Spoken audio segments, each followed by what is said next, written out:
Okay, good evening, everybody. I think we're ready to get started. What we'll do, this is before we actually call the meeting to order. We'll do our invocation and pledge of allegiance, led by Trustee Freeman.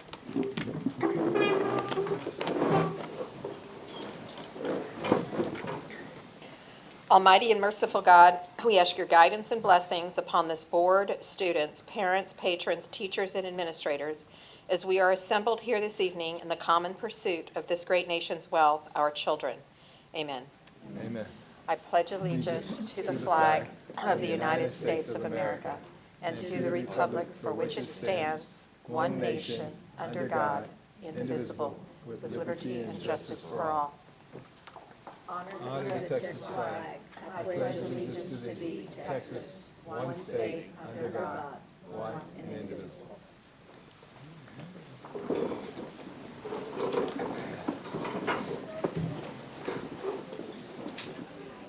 All right, we'll go ahead now. We'll officially call our, get ready to call our meeting to order. Before we do, there's just a few little instructions to give everybody background on the purpose of our meeting. So this one is a called meeting of the Northside Board of Trustees. And the order for this business is set out in the agenda. Now, the purpose of our meeting is to conduct board business, and for that reason, it is held in public. It's not a public forum. However, we do provide the opportunity for audience participation. If there's anyone here that would like to address the board for an agenda item, we ask that you sign up in the sign-up sheet that was located at the front of the room. And again, this is for agenda items. This is the difference between our called meetings. When we have our regular meetings and we have our citizens be heard portion that citizens can sign up for. But for this one, we have a specific purpose. And this is important that we don't overlook anyone who'd like to speak to the board. Again, during this call meeting, there's no citizens be heard portion. And if somebody has signed up, and let me see if any indicator, I don't think so. Okay. Then we'll go ahead. And we'll go ahead and officially call the meeting to order. It's always a pleasure when we get to do the recognitions, especially with such a large group. So we'll turn over to our superintendent, Dr. Kraft. Yes, sir. Good evening, members of the board. Good evening, Northside ISD community. We have two special groups that we'd like to recognize and get started immediately. I know that we've got a lot of students to recognize. We're going to ask if parents would like to take photos as we're recognizing these very deserving students. We'll do so, photos will be taken over here, and we'll kind of put ourselves in a situation so that the TV monitor is not blocking. So without further ado, I think we're ready to start honors and recognition. I believe Barry Perez, our Assistant Superintendent for Communications, is going to lead us off. If the board will please join me in front of the dais.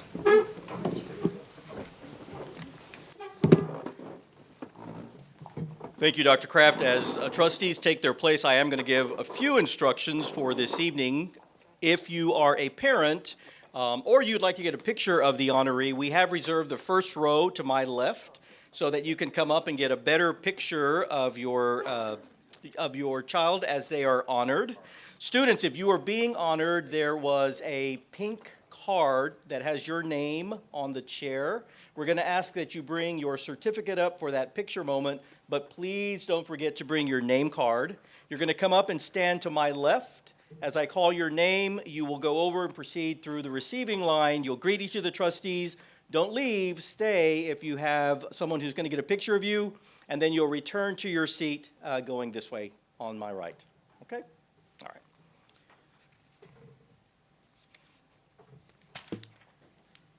So our first group is recognition of VACE state qualifiers. Hundreds of NISD student artists participated in the Region 20 West Visual Arts Scholastic event, which featured a remarkable 1,778 entries.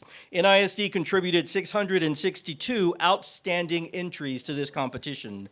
Of those 662, 549 of them achieved the highest rating of a 4. Additionally, 46 exceptional works from NISD advanced to the state VACE competition, which will be held at the end of April. We're extremely proud of these talented young artists and their dedicated teachers, and so now I'd like to ask them to come forward for board recognition.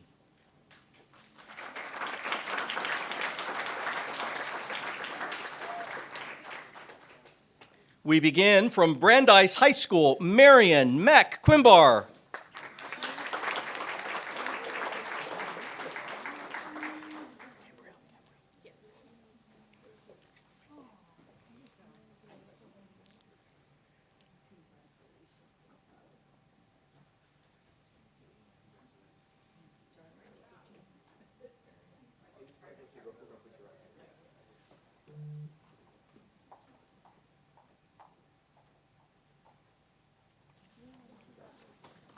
Gabrielle Marshall, also from Brandeis.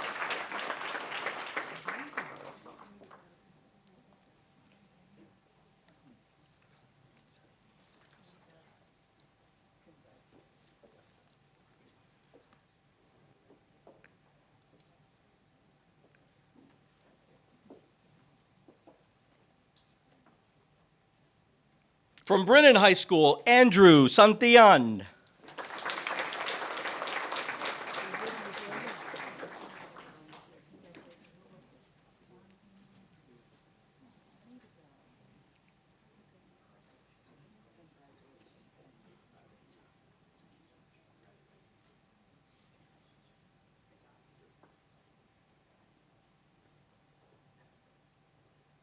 From Clark High School, Mia Esquivel.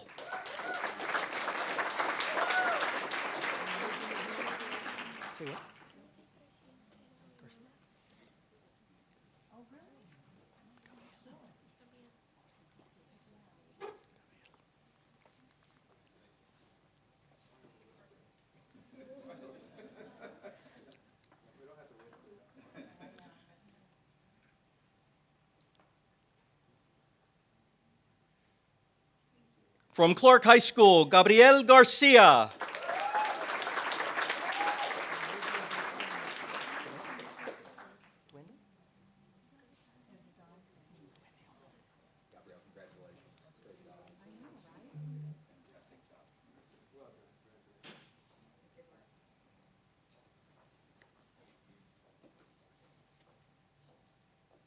From Harlan High School, Duene Ocampo.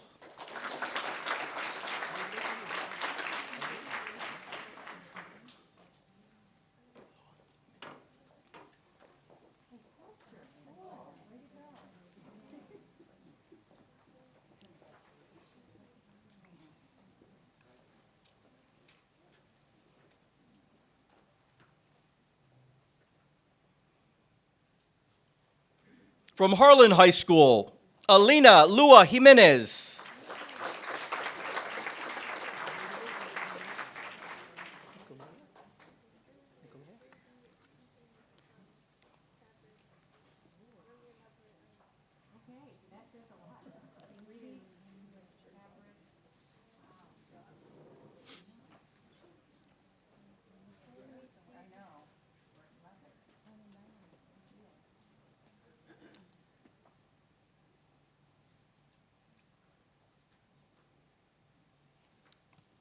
From Harlan High School, Abigail Nicolea.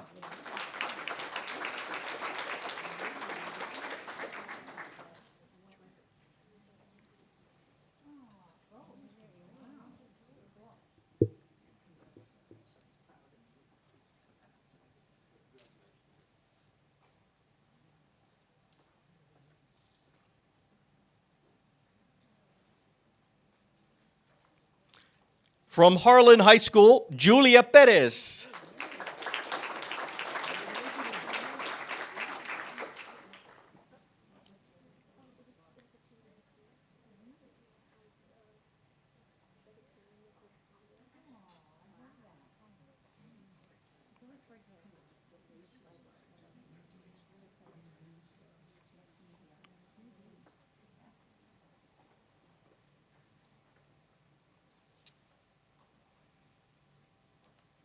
From Harlan High School, Lydia Reynolds.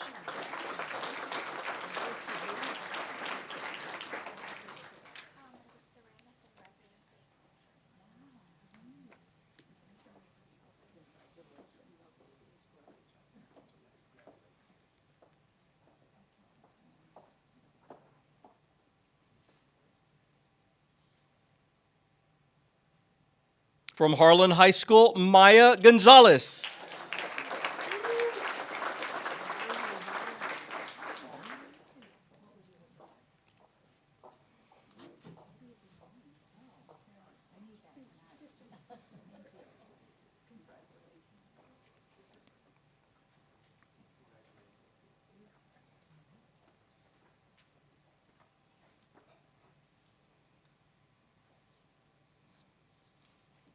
From Health Careers High School, Rebecca Hong.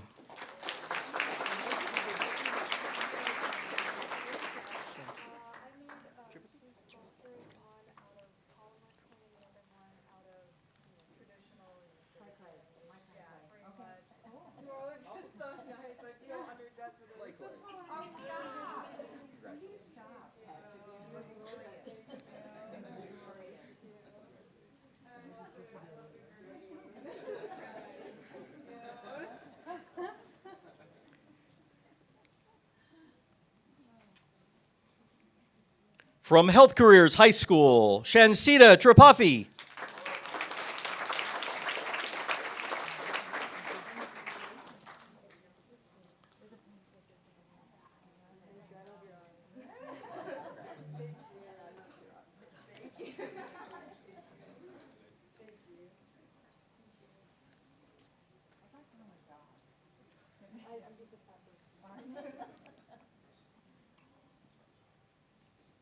From J High School, Diego Medina.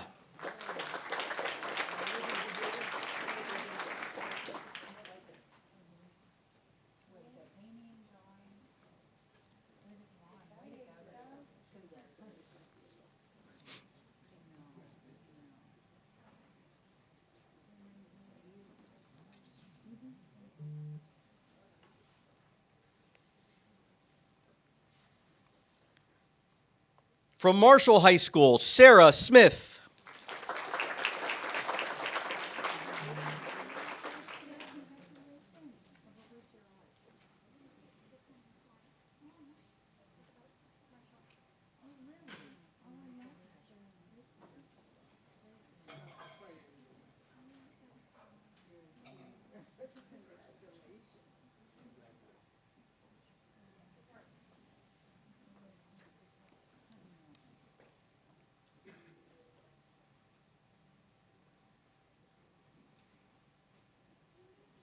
From Marshall High School, Lorena Conley.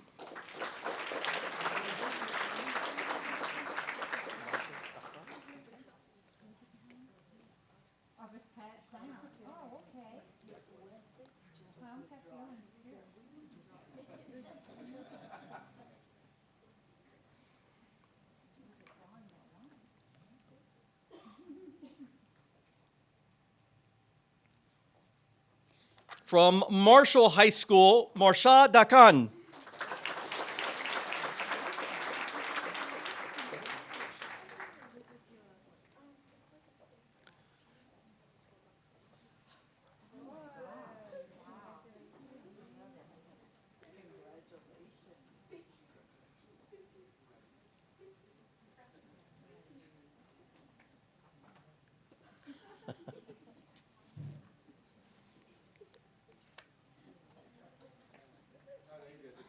From Marshall High School, Seamus Fagan.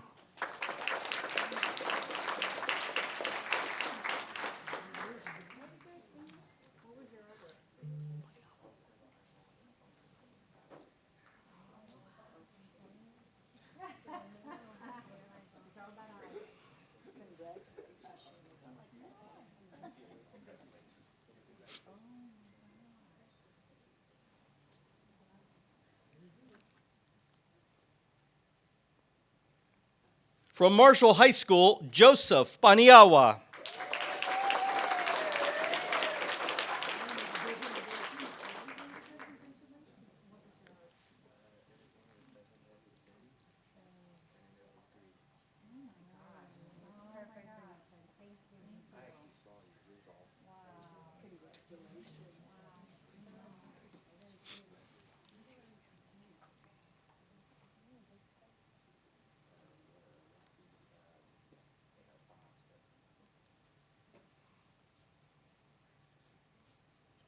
From Sotomayor High School, Sienna Gonzalez.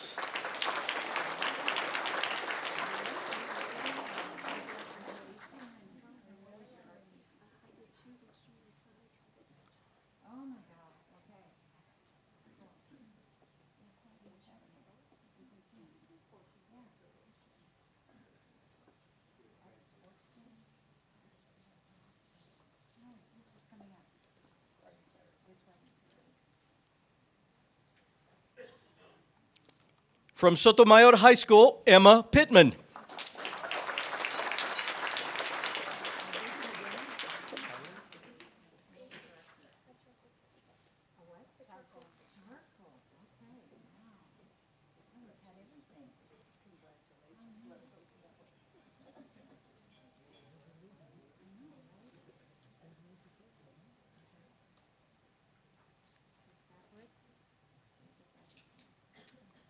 From Sotomayor High School, Kylan Hill.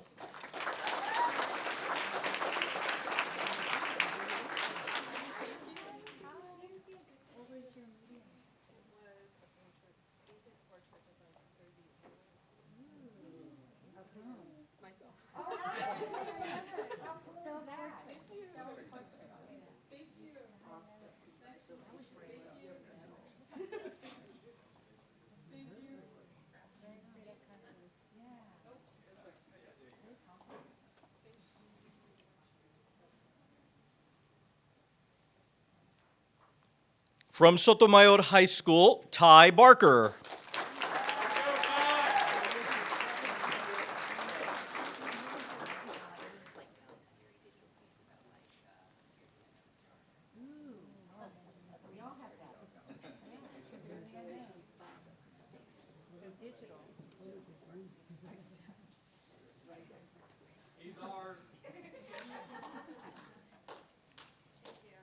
From Sotomayor High School, Nicholas Muniz.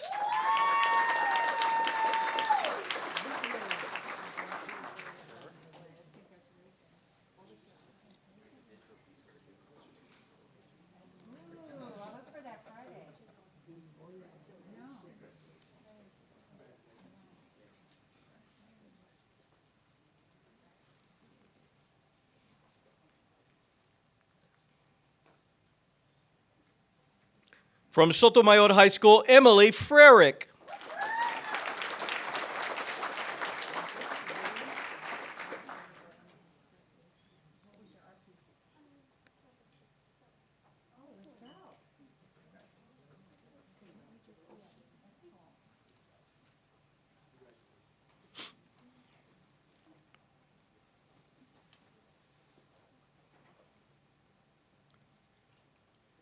From Stevens High School, Angel Franklin.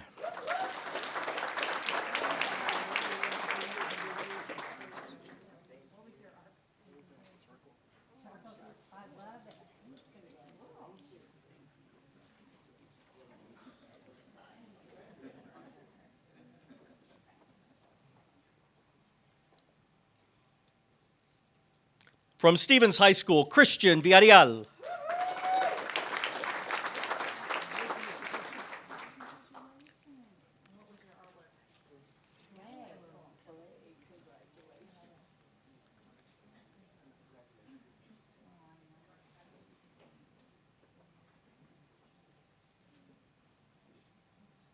From Taft High School, Kathleen Bustos.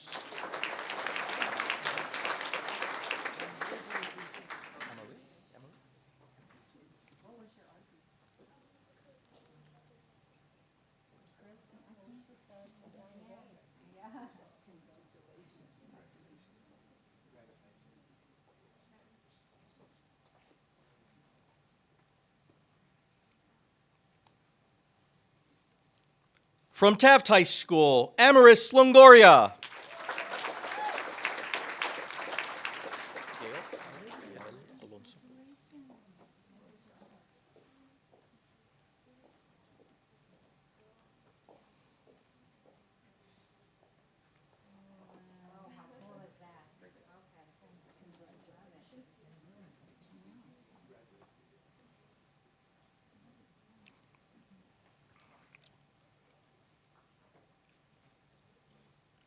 From Warren High School, Gael Alonso.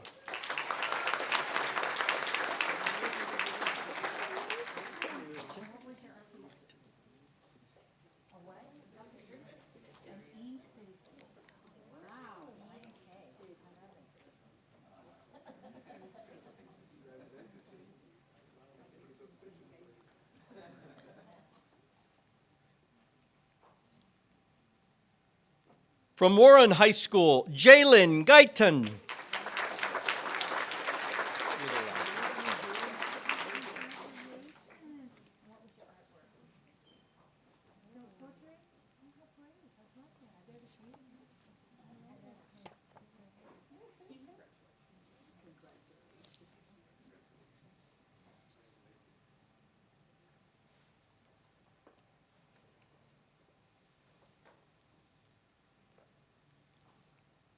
Our final honoree is from Warren High School, Isabela Villanueva.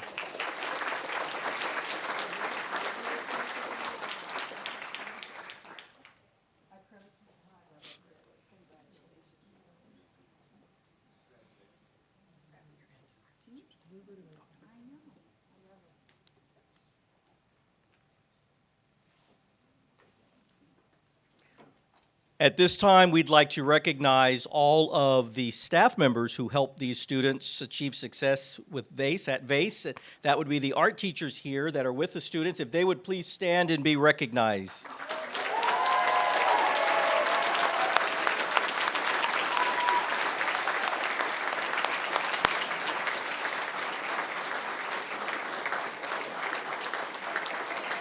And students, your success would not be possible were it not for your family, your parents, your grandparents, your siblings. Would you help recognize your family members who are here providing support?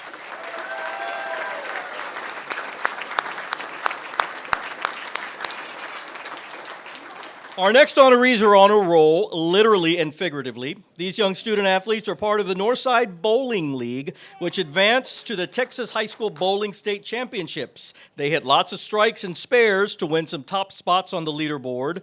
All qualified at the regional tournament held in San Antonio on March 2nd. Now some individual award winners.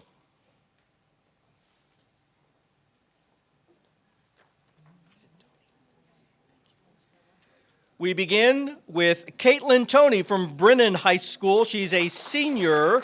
She is the 2025 state bowling champion, winning in the single girls varsity category.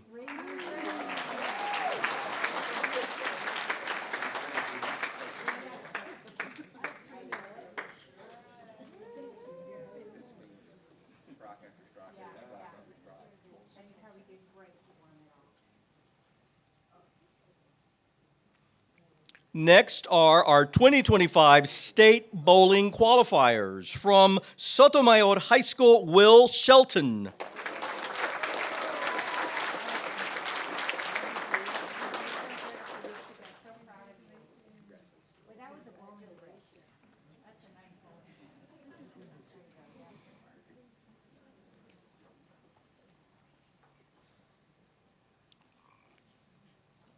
From Taft High School, Adrian Gonzalez.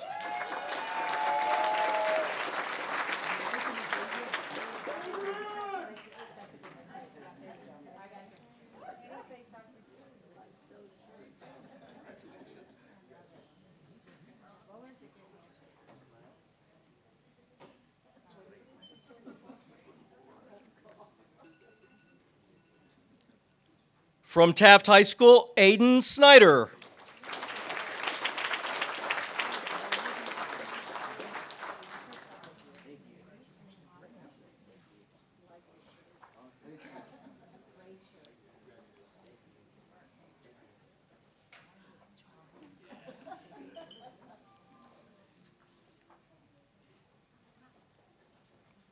And finally, Amber Hill from Warren High School.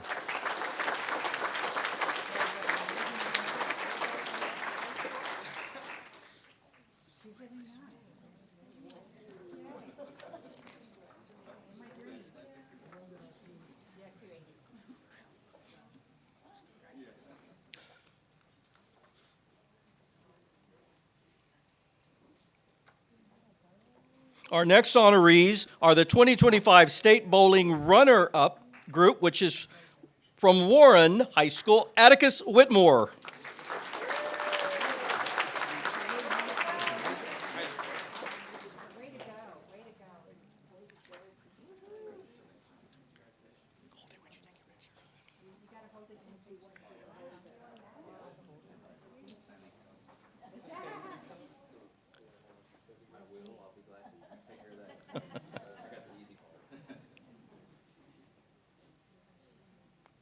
Next is Joseph Heiser.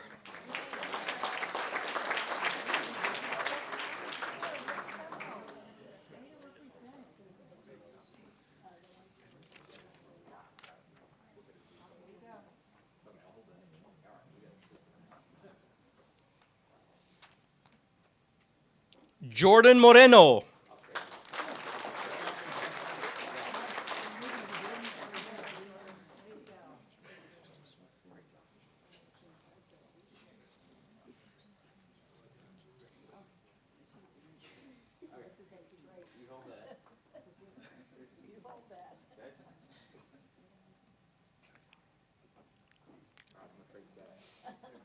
Ezra Haskins.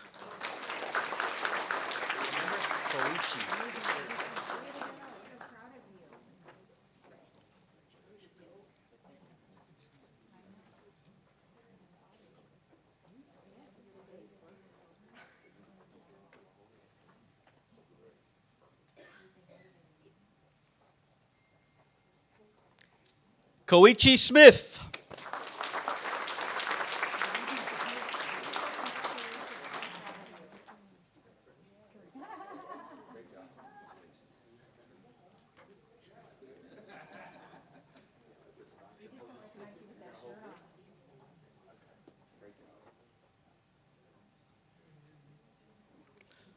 Daniel Heiser.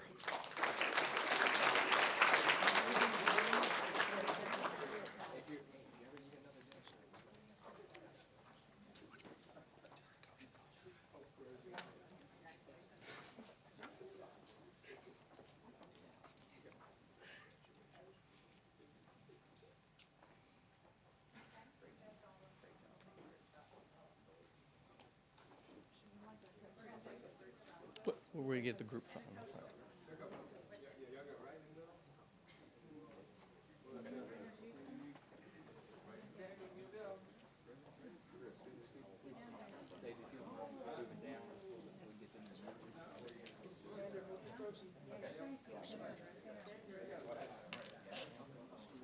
With a seat?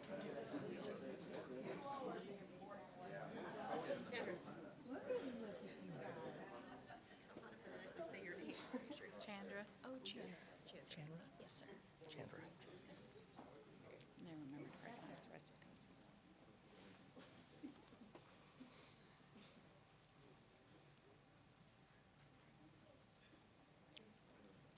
We'll recognize the two Warren coaches who joined the team for the group picture. We have James Knappman and Chandra Williams.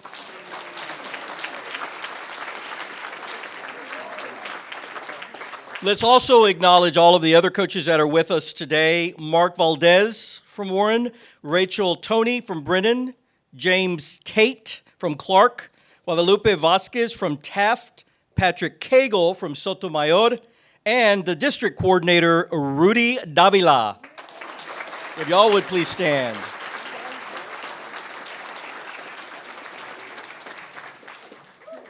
And as before, bowlers, if you would, let's show some support for your family members that are here and who have supported you throughout your season. Let's recognize them.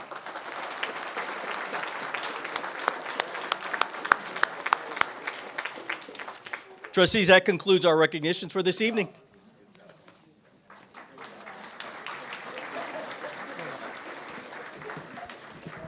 Just 1 second before we actually depart.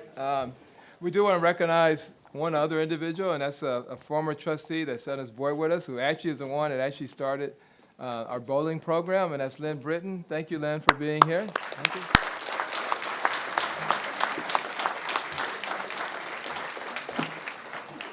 And congratulations again to all of our students. That we're very fortunate to have you wear that Northside name with you, and to recognize you this evening, and as well as our family members and others. Thanks, everybody. Thank you all.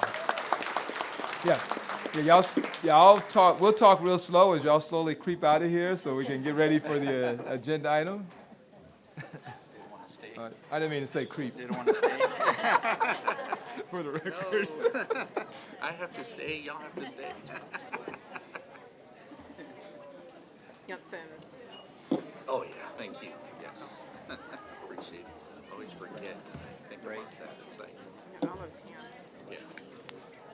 Everybody signed up Thank you, Karen. Oh, for agenda item. Because they couldn't sign up for that. We're good. We're good. Sorry.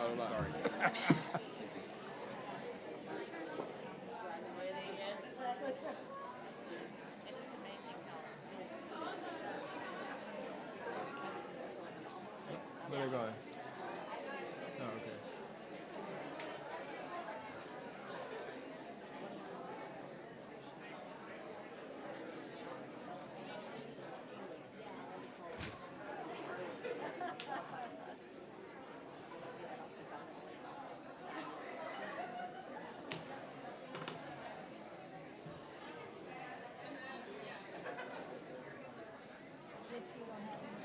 Those bowling shirts.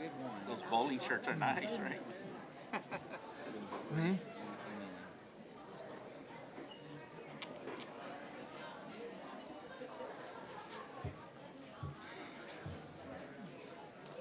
Oh, where'd Carla? All right.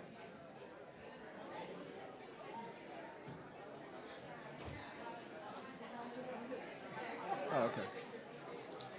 All right, I think we're ready to go ahead and get back on the next agenda item. And this is going to be under our business and finance, and Dr. Kraft, get us started. Yes, sir. Again, congratulations to all of our students. We have really amazing students. The bowling teams have really taken off here at Northside ISD, which is just a really phenomenal program. As you articulated, Mr. Blunt, Mr. Britton started, and furthermore, as you well know, we have phenomenal fine arts programs throughout the district, and this was just a small sampling of, like I say, those amazing students and their talents.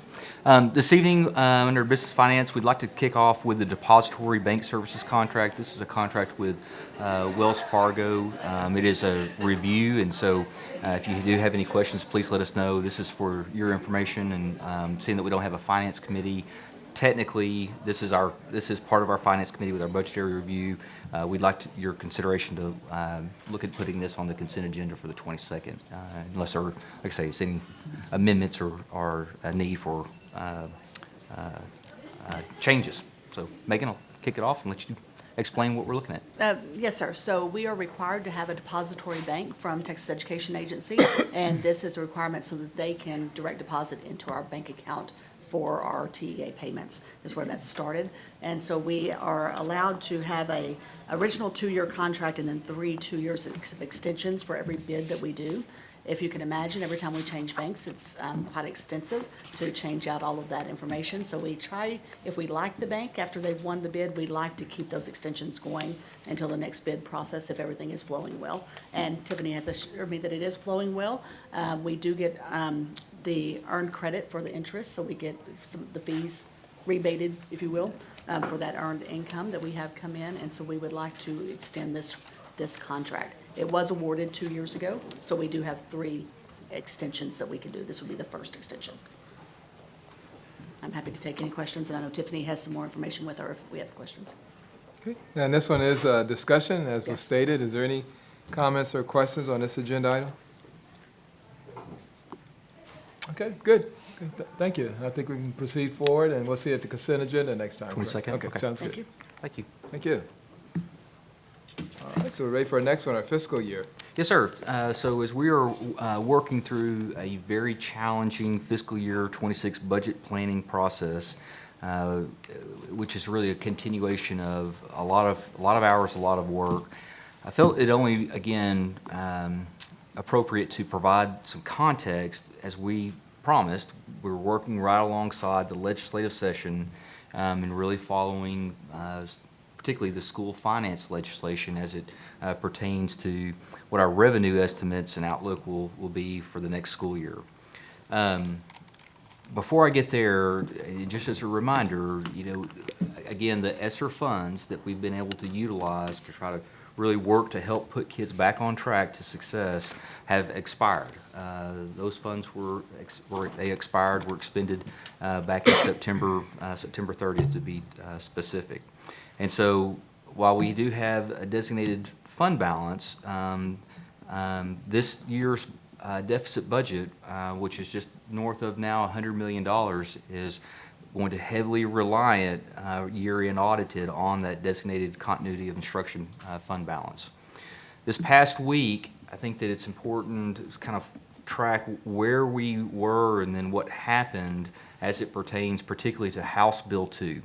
House Bill 2 has been proposed as really the primary school finance vehicle for public education. It is very convoluted, very complicated, has a lot of different allotments, which I know that Ms. Bradley will work to explain along with Tiffany, particularly if you have questions. It was scheduled to go before the House Public Education Committee on Tuesday.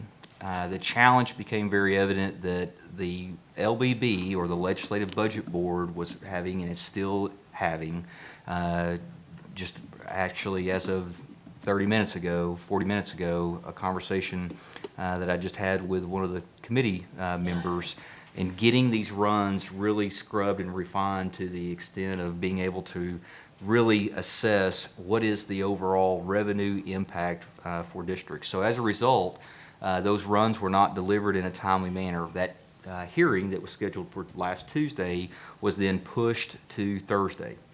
There was some contradiction in the sense that that meeting was not only not live streamed, but there was no public testimony provided for the opportunity for public input. The two pieces of legislation that were taken up at that time on Thursday were House Bill 2, again, the primary school finance legislation from the House, and there is a Senate school finance piece of legislation that we'll start paying attention to pretty carefully, pretty closely, particularly as House Bill 2 makes its way to the full House for consideration, as well as Senate Bill 2. Senate Bill 2 was substituted and is really the ESA school voucher bill. Both were passed out of the House Public Education Committee. House Bill 2 and Senate Bill 2 are, as of this afternoon, awaiting for the Calendar Committee to assign both of these pieces of legislation to the House for consideration. House Bill 2, and we're going to look at some very preliminary runs here momentarily from both Moat Casey, which is a financial consultant, as well as the Texas Association of School Board Officials.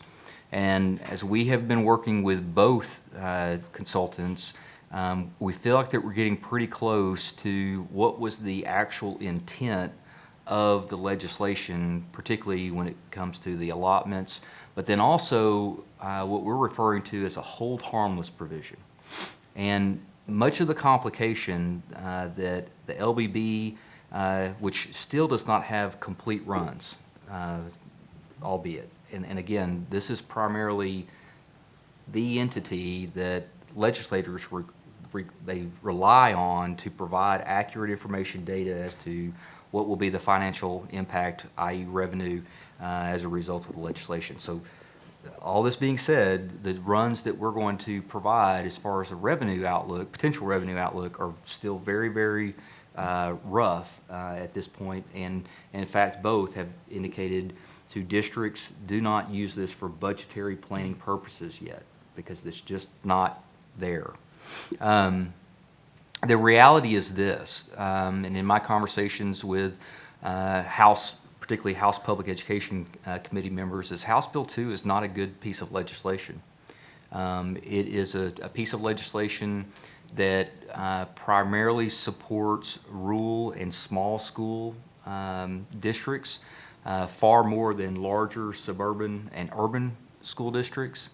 And while it is portrayed as the largest school finance vehicle or proposal infusing more dollars than ever into the public education system, I can say this, that as it exists with the hold harmless provisions, which, if you recall, it entails two rounds of property tax compression, the 65 years of age and older exemption, as well as the homestead exemption. If you recall, the homestead exemption just the last session was increased to $100,000.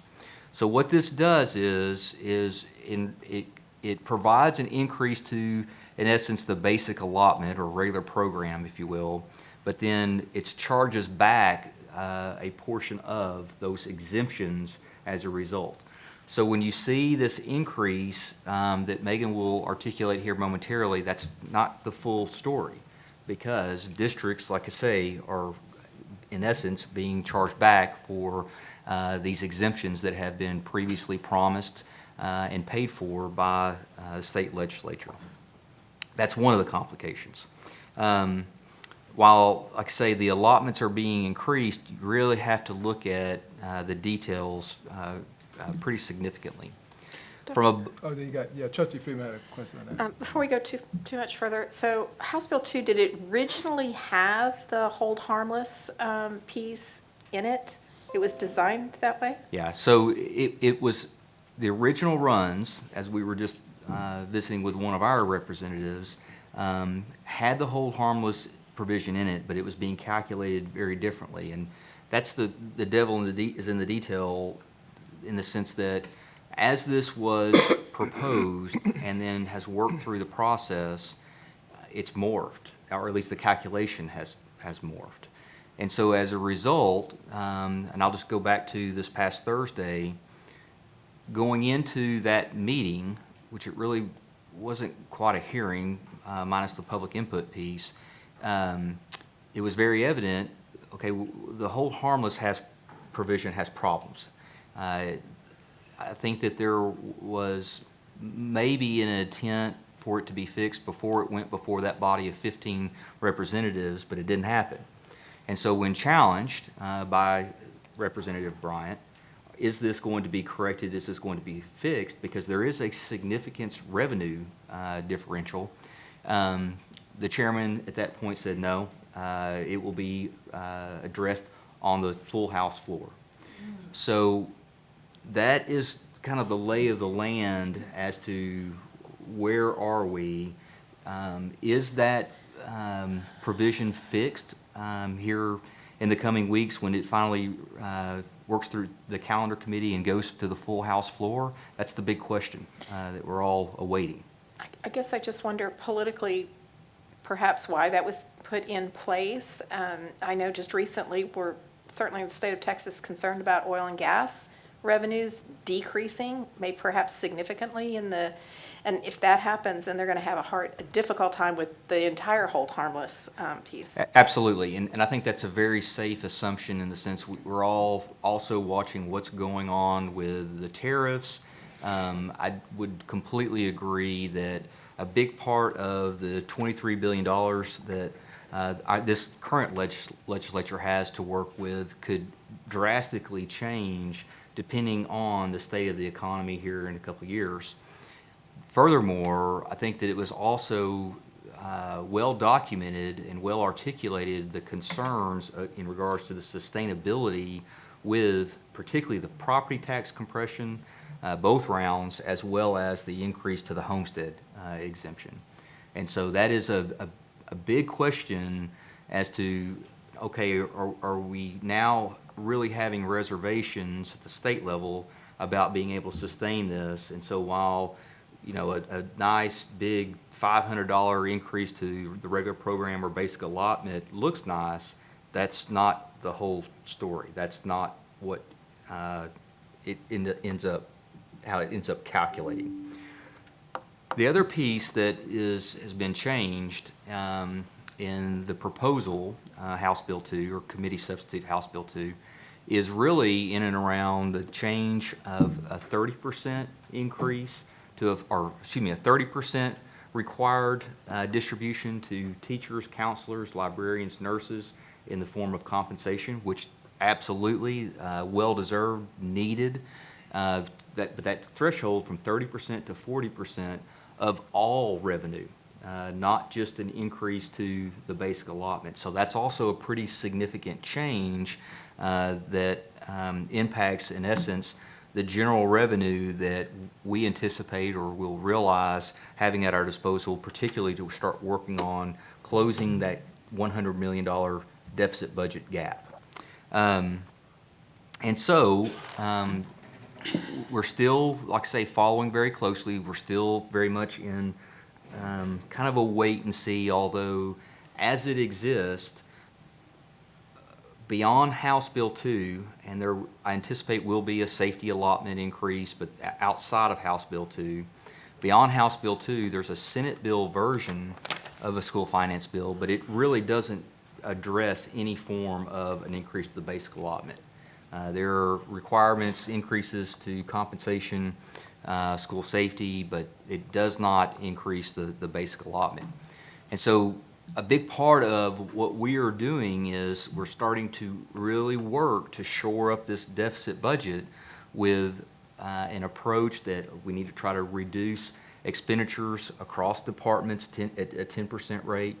We need to look really closely at staffing levels because, again, as you well know, one of the main drivers as to how we put together particularly the revenue associated with this budget is our enrollment. And we anticipate that our enrollment next year, which we'll demonstrate here momentarily, to be just over 98,400 students. And so that's obviously a decrease. If you recall the staffing information that we discussed at the last meeting, we're staffed even really beyond right now having 107,000 students, particularly in regards to the utilization of ESSER funds that were positions that we continued forward, again, to work to accelerate students to get them back on track. Whereas we really need to be staffed, now that those funds have expired, back to the 2013-2014 staffing level, which was really the last time that we dipped below 100,000 students. So I know that you're receiving a lot of inquiries, just as we are, and we're working to answer questions, but we've got to start working on staffing. We cannot continue on this trajectory with really having an abundance of staff when our student population is declining. And so that's a lot of the heavy lifting, a lot of the heavy work that not only Megan and her department, but our HR department and campuses are working through as we speak. What does that look like? What does that mean? Campuses have just recently received their allocations, in other words, their full-time equivalencies or FTEs. And so as a result, they're working to build master schedules, and at the secondary level, based upon course request, they're having to make the tough decisions as to, does the number of students dictate being able to offer this course that they primarily or may have historically been able to offer with a very small number of students, 12, 13, 15 in some cases. And so those are the tough decisions that are being made, particularly as they're staffing at a 28-to-1 ratio now. And so, again, these are all mechanisms of working to get our staffing back in line and to be representative of where we are with a student population of 98,400 students. There's going to be a lot of work still to be done, particularly as House Bill 2 works its way to the House floor. I would almost bet anything that there are going to be amendments, proposed amendments. I would anticipate that there's probably at some point going to be a conference committee with both House representation, and Senate representation. And so, like I say, we're starting to see kind of the crystal ball becoming a little bit clearer, but we still have a long way to go. I can say this with absolute certainty: is there going to be the revenue at the end of the process, legislative process, to close north of a $100 million deficit budget? The answer is no. And so that is why you're seeing not only Northside take the actions and from the budgeting standpoint that we are trying to avoid being in a position, as many other districts are right now, of declaring financial exigency or a formal reduction in force. And that is challenging because, just as I mentioned to our cabinet this morning, if we don't start making these maneuvers with that size of a deficit now, especially that ESSER funds have expired, we will be looking at another significant deficit budget coming before you in August, and we will be making these decisions and much tougher decisions at this time next year, but it will be as probably a result of having to declare financial exigency and a formal RIF. And we want to avoid that at all costs because there are implications with bond underwriters, bond ratings, that we don't want to be in that position. How does this all shake out? That's really a big question that I anticipate and hope that our legislators are going to be able to come to consensus and adequately fund public education. But again, I don't think it's going to be at the tune of $100 million. I think it's important, again, to continue to focus on our primary objective. And our primary objective, again, as we started this conversation weeks ago, while challenging, is we've got to try to protect the integrity of our academic and extracurricular and co-curricular programs to the absolute best, to the best of our abilities. And I think that we can do so, but we're going to have to do so with really taking a hard look at how we're staffing some of these programs. The other objective is just as important is we want to protect jobs. We really I don't want, as your superintendent, to even remotely have to think about proposing a reduction in force, which is in essence letting people go. That's really what it is from an operational standpoint. So those are our objectives that we're going to continue, just as we discussed this morning, to continue to be focused on, is protect the integrity of what we cherish here in Northside, which are learning opportunities for students and jobs. And those jobs may look different in some capacities. And we're just going to have to. We have to start making these adjustments. And so tonight, what we really wanted to do is we wanted to spend a few minutes looking at our special program allotment spending, historical spending, and then we'd like to provide, again, a very quick overview of just our enrollment, our projected enrollment, and we can come back and review staffing slides again if we need to, and really the trends and trajectories, and then really have you have the opportunity to review with you the runs from both, like I say, both Moat Casey as well as the Texas Association of School Board Officials, which are, I'll just say this, the data that right now our legislators are also relying on because they do not have the access to LBB estimates at this point. Does that change in the future? Hopefully. But there's going to be the need for a lot of clarity here in the next several weeks. So with that. Can I ask a question? Absolutely. Sorry. Mr. President. So I guess maybe it'll be woven into this next presentation, but I need some clarity around a couple of things, and maybe it was a previous presentation, and in a different context, I need to see, like, we keep bringing it up, well, with the elimination of ESSER funds. What I've been seeing and hearing had nothing to do with ESSER funds, because it was, for example, with the fine arts programs, ESSER funds were used for Senate Bill 4545 tutoring or instructional support or mental health support or whatever. So I would like to see what were the ESSER funds that are now going away, Yeah. really using, and how is it impacting some of the concerns that are going on? The other is clarity around, and I this is just me personally, I need clarity around, we have said nobody in our district, 100% will not lose their job. But we could be cutting a program because it only has 11 students, which could be a program that is small now, but needs to be grown. And I know we've charged our teachers and our leaders with growing programs, but when you close a program or ask a student to go to another school for the program, you're displacing both the program and the kid and the family. And I have some personal concerns about that.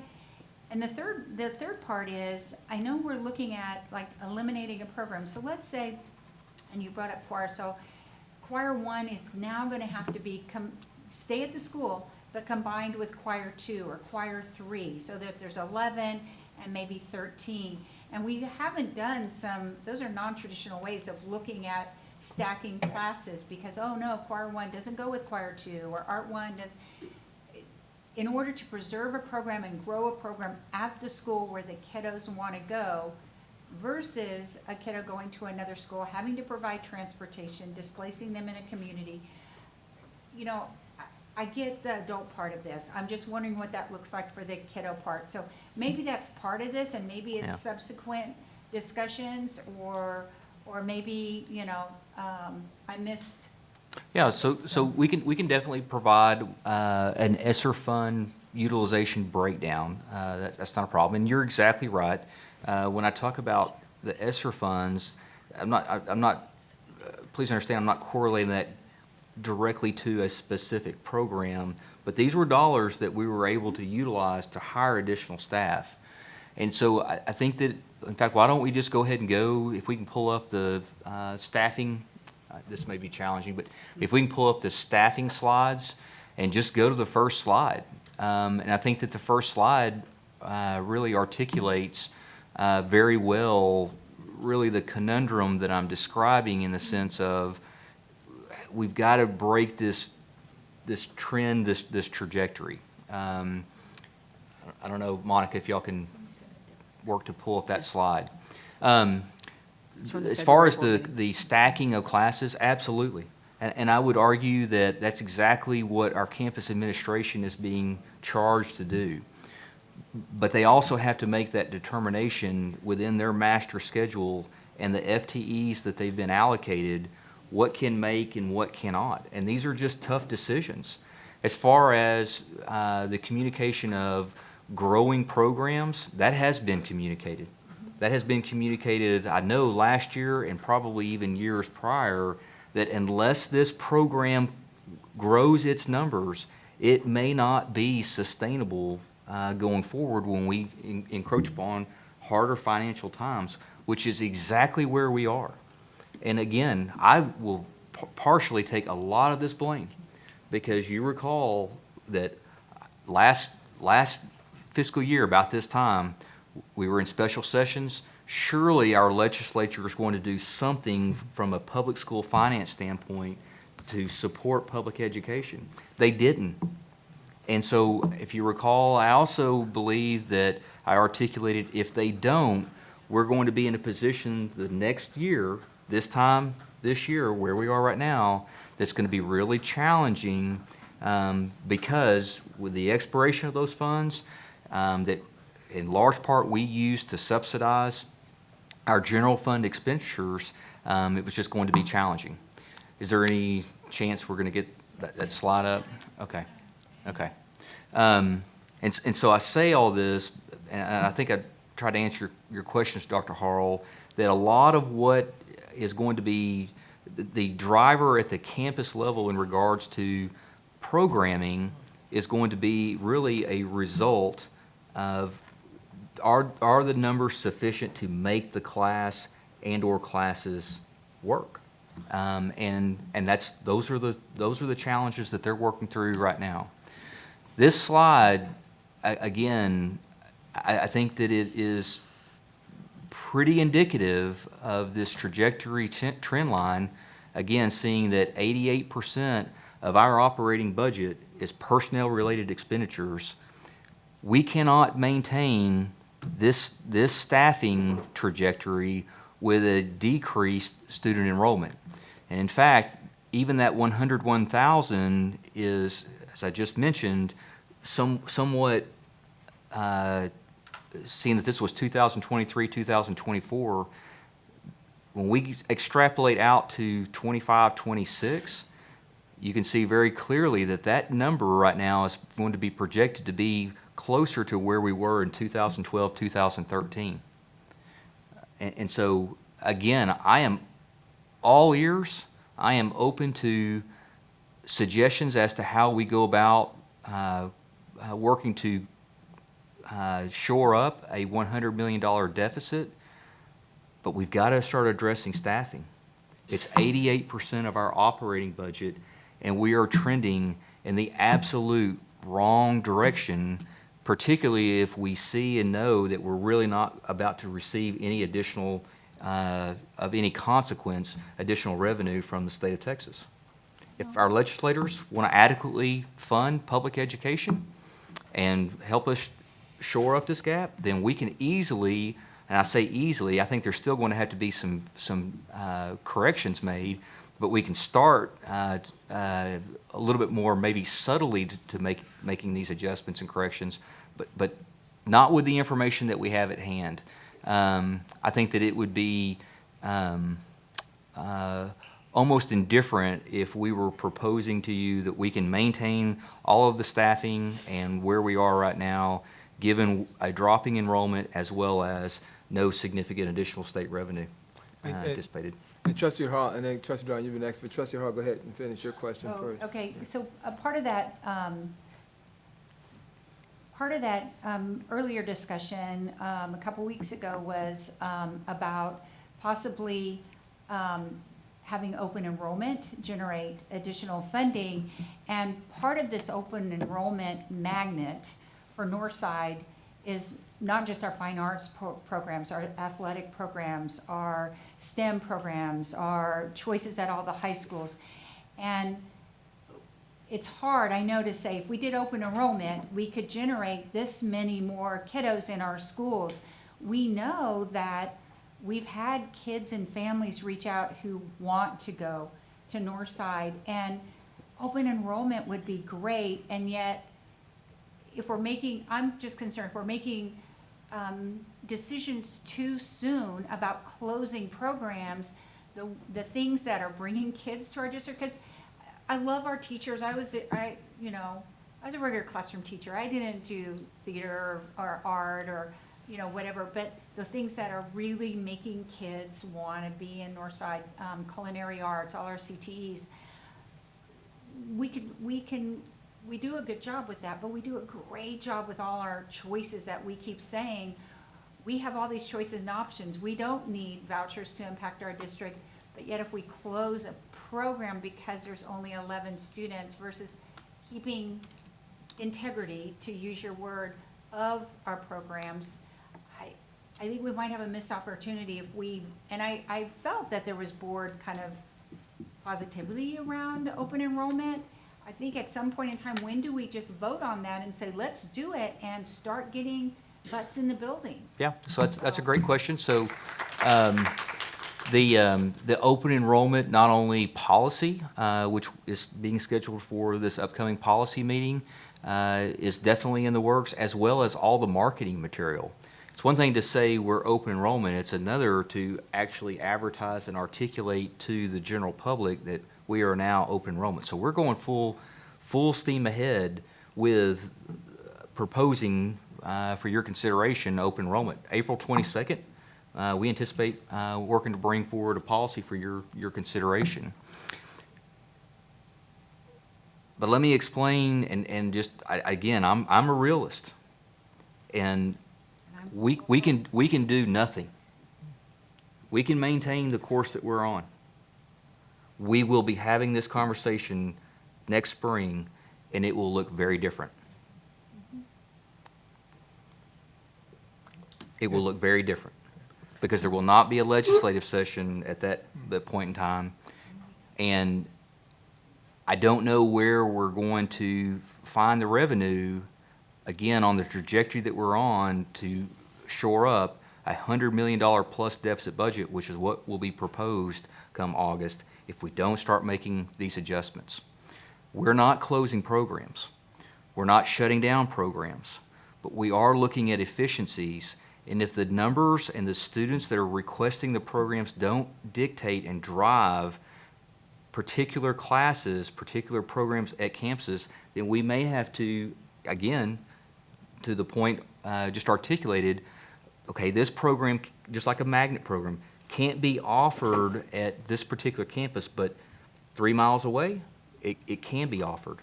And again, I don't want to specifically pick on a program, because it's going to vary based upon the student population and the student request at that time. Before we eliminate, quote unquote, a program, that will come to the full board. Okay. And I hope, again, our primary objective is to not be in that position. Right, let me, and then I'll get you, Trustee Ron, okay? So let me clarify, because I think to make sure we're all saying the same thing, because there's a difference between closing a program versus a campus potentially closing a program. Are we saying Correct. anything at a campus also that may be closed will come to the board, or how we, Well, what's the difference? I think just as every year, especially at the high school, there are classes that make, Right. and there are classes that don't make. And those are really predicated in and around the number of students that are requesting those courses, i.e. interested in those classes. And again, this is outside the academic core. Obviously, we have to provide our core curriculum across the board, but we've been able, and we've had the luxury of pretty well providing students any choice at any campus, and this is I guess my point is that we've got to start looking at becoming much more efficient in how we utilize allocations, FTEs, across all of our campuses. Right. But again, Dr. Kraft, it's, just so the board is clear, for example, if a campus is going to close a particular, not continue a particular program, because I don't see it doing a district-wide program, is that what we're saying, they're also going to come before the board, or is that? That has not been the right? board That's what practice I'm saying. Right. historically. That's why I make sure everybody understood it. There's a difference there. That Right.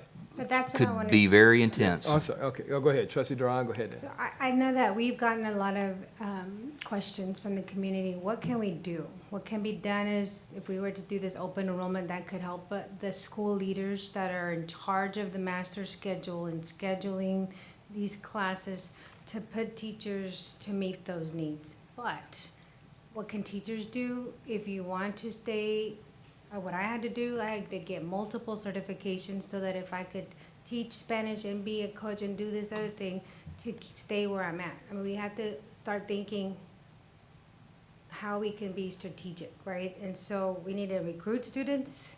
That should have been done since last summer, right? And now we're here at the push end of this because the school leaders have to make those tough decisions at their discretion at their school.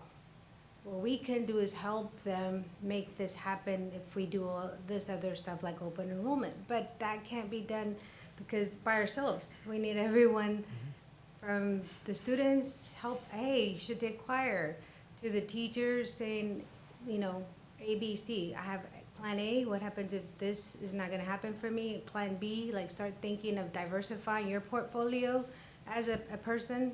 I have 5 or 6 certifications so that I could do that. I could be able to move and shift if needed.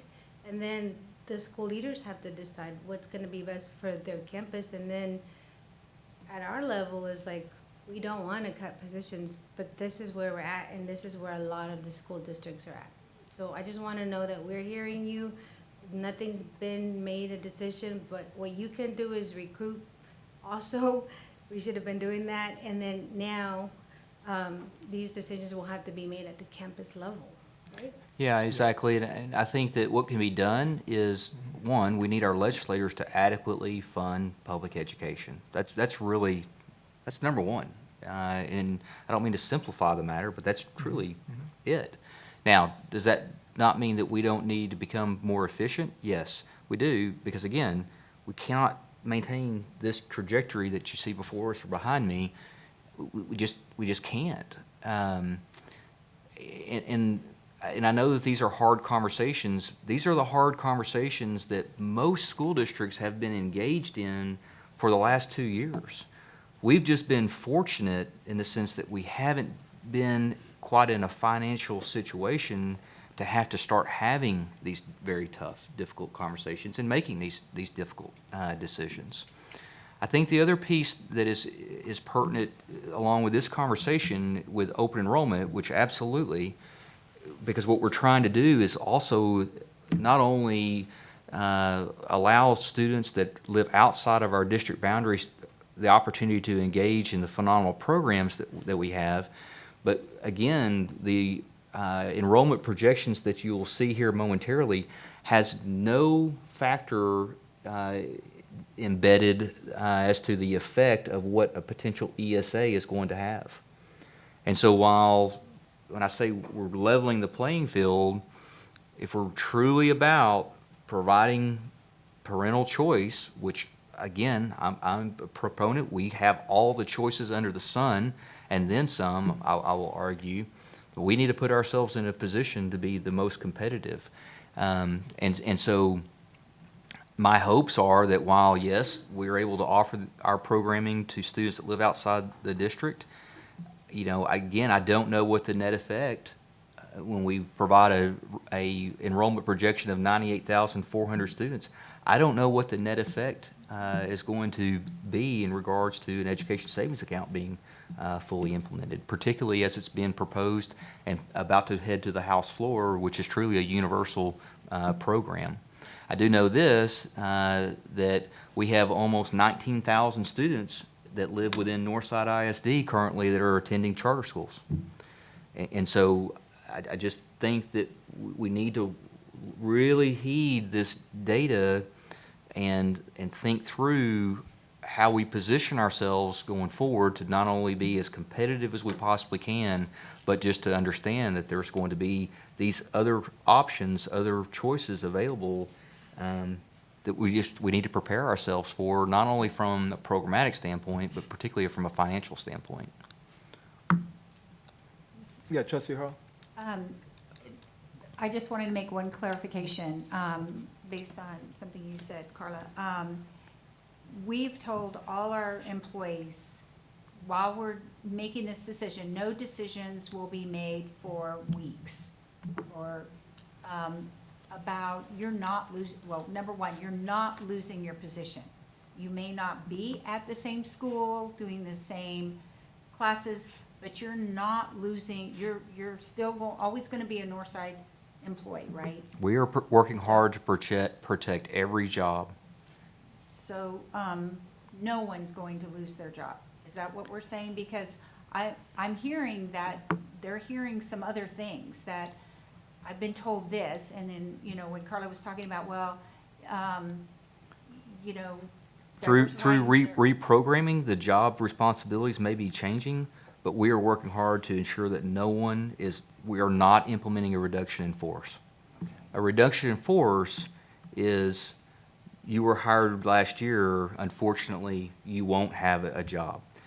You as the board will have to ratify that process formally before formal reduction in force can be conducted.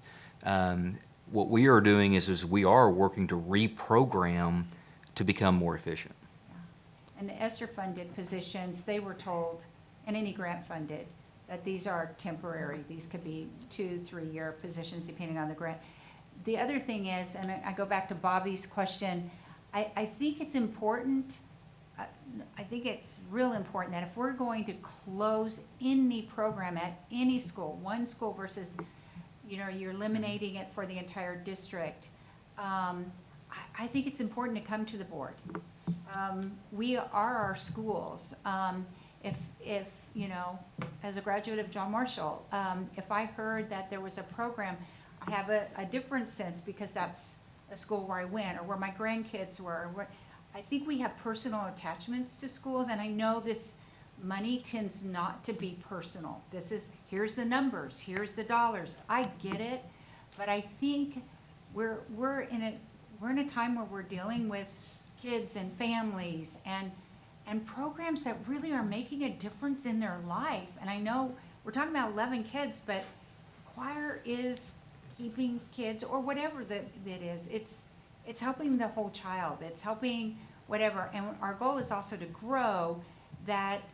And I guess you're a realist, and I'm really hope-filled. I don't know what else to call it, but I think there's a way to keep looking at it, giving a little more time, and let the legislature see where things fall, let open enrollment, and then make some really hard decisions. But we're having the conversations now, so it's getting out, and that's real important, because I think people are now scared because the whole information isn't out there. They've heard bits and pieces, and they've heard rumors, and they've heard this person say it on this day, and now social media has picked it up.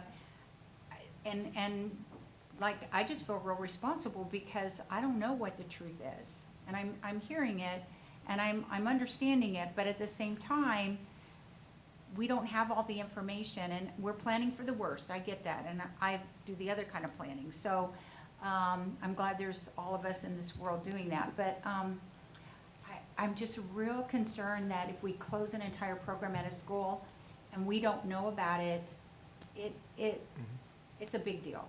It's a big deal. I don't know how to Yeah. say it in any other way. I think that's a great point. And it is, this is tough, because it is personal. While yes, there are dollars attached inevitably, it is personal. The one thing I want to be really clear about is we're not planning for the worst. Not even close. When we were working to try to cut $60 million, upwards of $70 million, I'm very hopeful that we're going to see a school finance bill to be able to close the remainder of that gap. We're not taking into account in our projected enrollment numbers, which we might as well go ahead and pull that slide up if we can. We're not taking into account any further charter school expansion. We're not taking into account any proliferation of an education savings account, i.e. the privatization using public funds. And so, Unfunded mandates, we're not, I just all that. want to be real careful that this is not a worst-case scenario that we're presenting, not by a Bobby? long shot. Bobby? Mr. Blunt? Oh, I'm sorry. You got Trustee Freeman? Carol, I hear your passion, and I have the same types of concerns, but I was hearing the other day that we may actually not only, perhaps we get 12 million, perhaps we get 19 million, perhaps we're down $1 million. I don't know if that's still in the mix. We'll explain it here momentarily, depending But, on how the but special that's a program real allotments- concern. We Yeah. only have so much money, and if we don't make the tough decisions now, there are school districts in this state that have a real challenge, and that could go belly up real quick. I don't want to be part of that type of school district. I understand what you're saying about the kids, because my kids benefited from the opportunities that we had here. I'm hoping that we don't get to where we have to trim a lot of those types of classes, but I think we're talking about, you mentioned one, there could be a few more at other schools that we're looking at too, and it's a concern, but I think we have to be smart and make the best decisions that we can. We also have to look at, regarding a program like you're talking about, how many does it take to make a program like specific fine arts program or something else? Sometimes there's a minimal number, and you do have to, whether it's an athletic program or team, you still have to have a certain number. But I feel the pain, but I think we've got to. Yeah, and that's a great point, Ms. Freeman, that, and that's where the staffing ratios, i.e. that translates into campus allocations or full-time equivalent positions, if you will.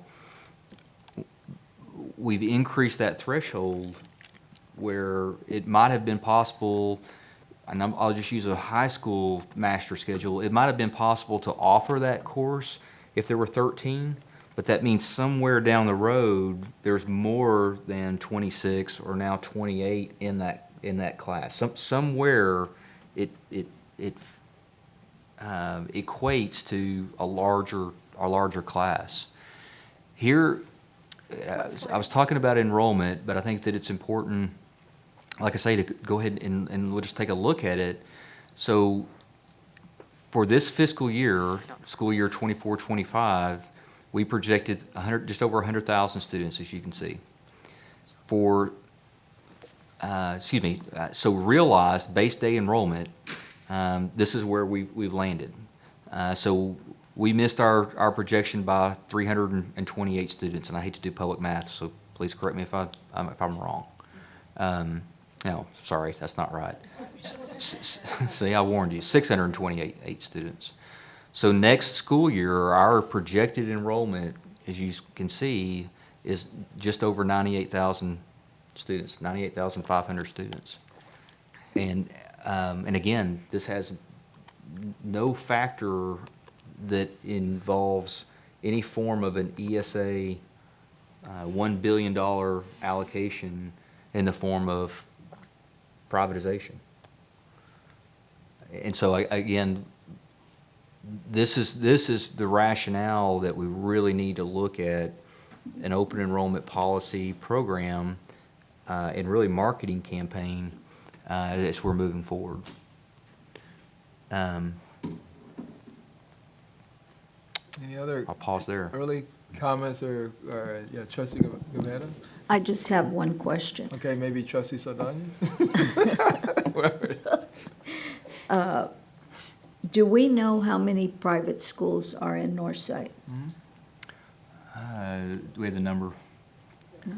Tiffany, I can look that up, I didn't bring that with me. I can get that to you. please hold.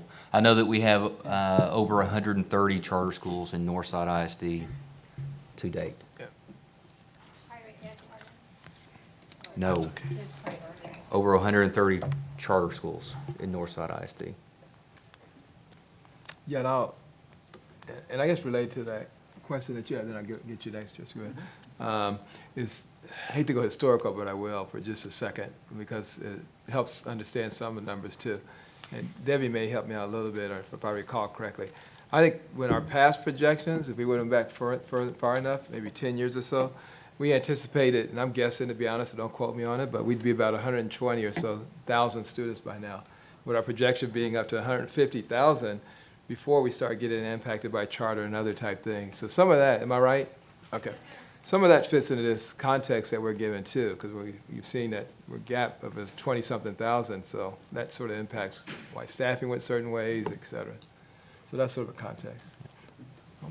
Yes, and I agree with my colleagues and all the comments, that they've been making and so forth. I think clarity, we need clarity in regards to messaging and how we can message our public regarding all this. There's, again, we have maybe over 200 emails. I don't know, I haven't checked.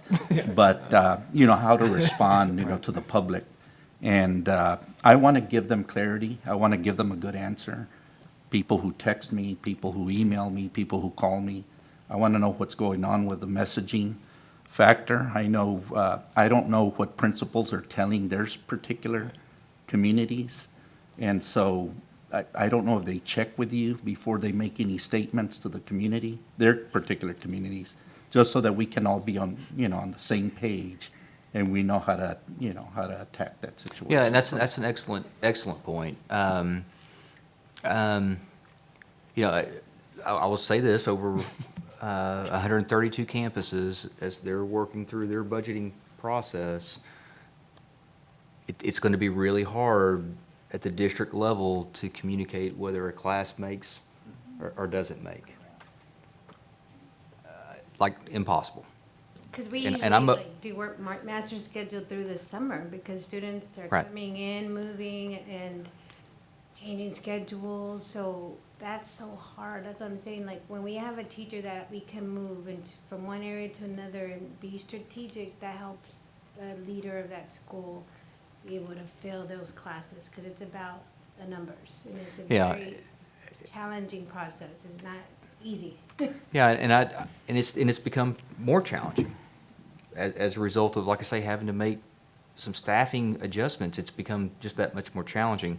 What we can do, Dr. Guevara, is we can work with the principals to be very strategic and very communicative, so that it's not misconveyed that we're not killing a district program. Now, what makes as a result of student requests, course requests at each campus, it will vary. It will absolutely vary.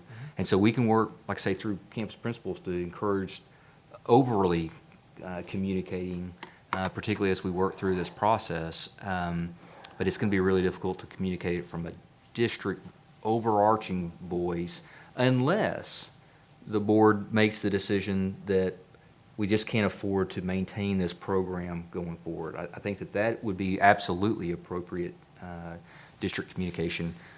But like I say, communicate each and every single change, particularly with what I refer to as singleton classes, just across our high schools alone would be really, really challenging.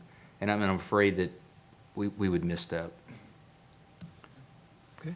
Any other preliminary questions or comments? I had one. Yeah, What go was ahead. the original source of, that we were cutting programs? That was my concern, is getting accused of, you're cutting this program, blah, blah, blah, and I'm like, I didn't remember voting on anything. What are we closing? How did this get as a 200 email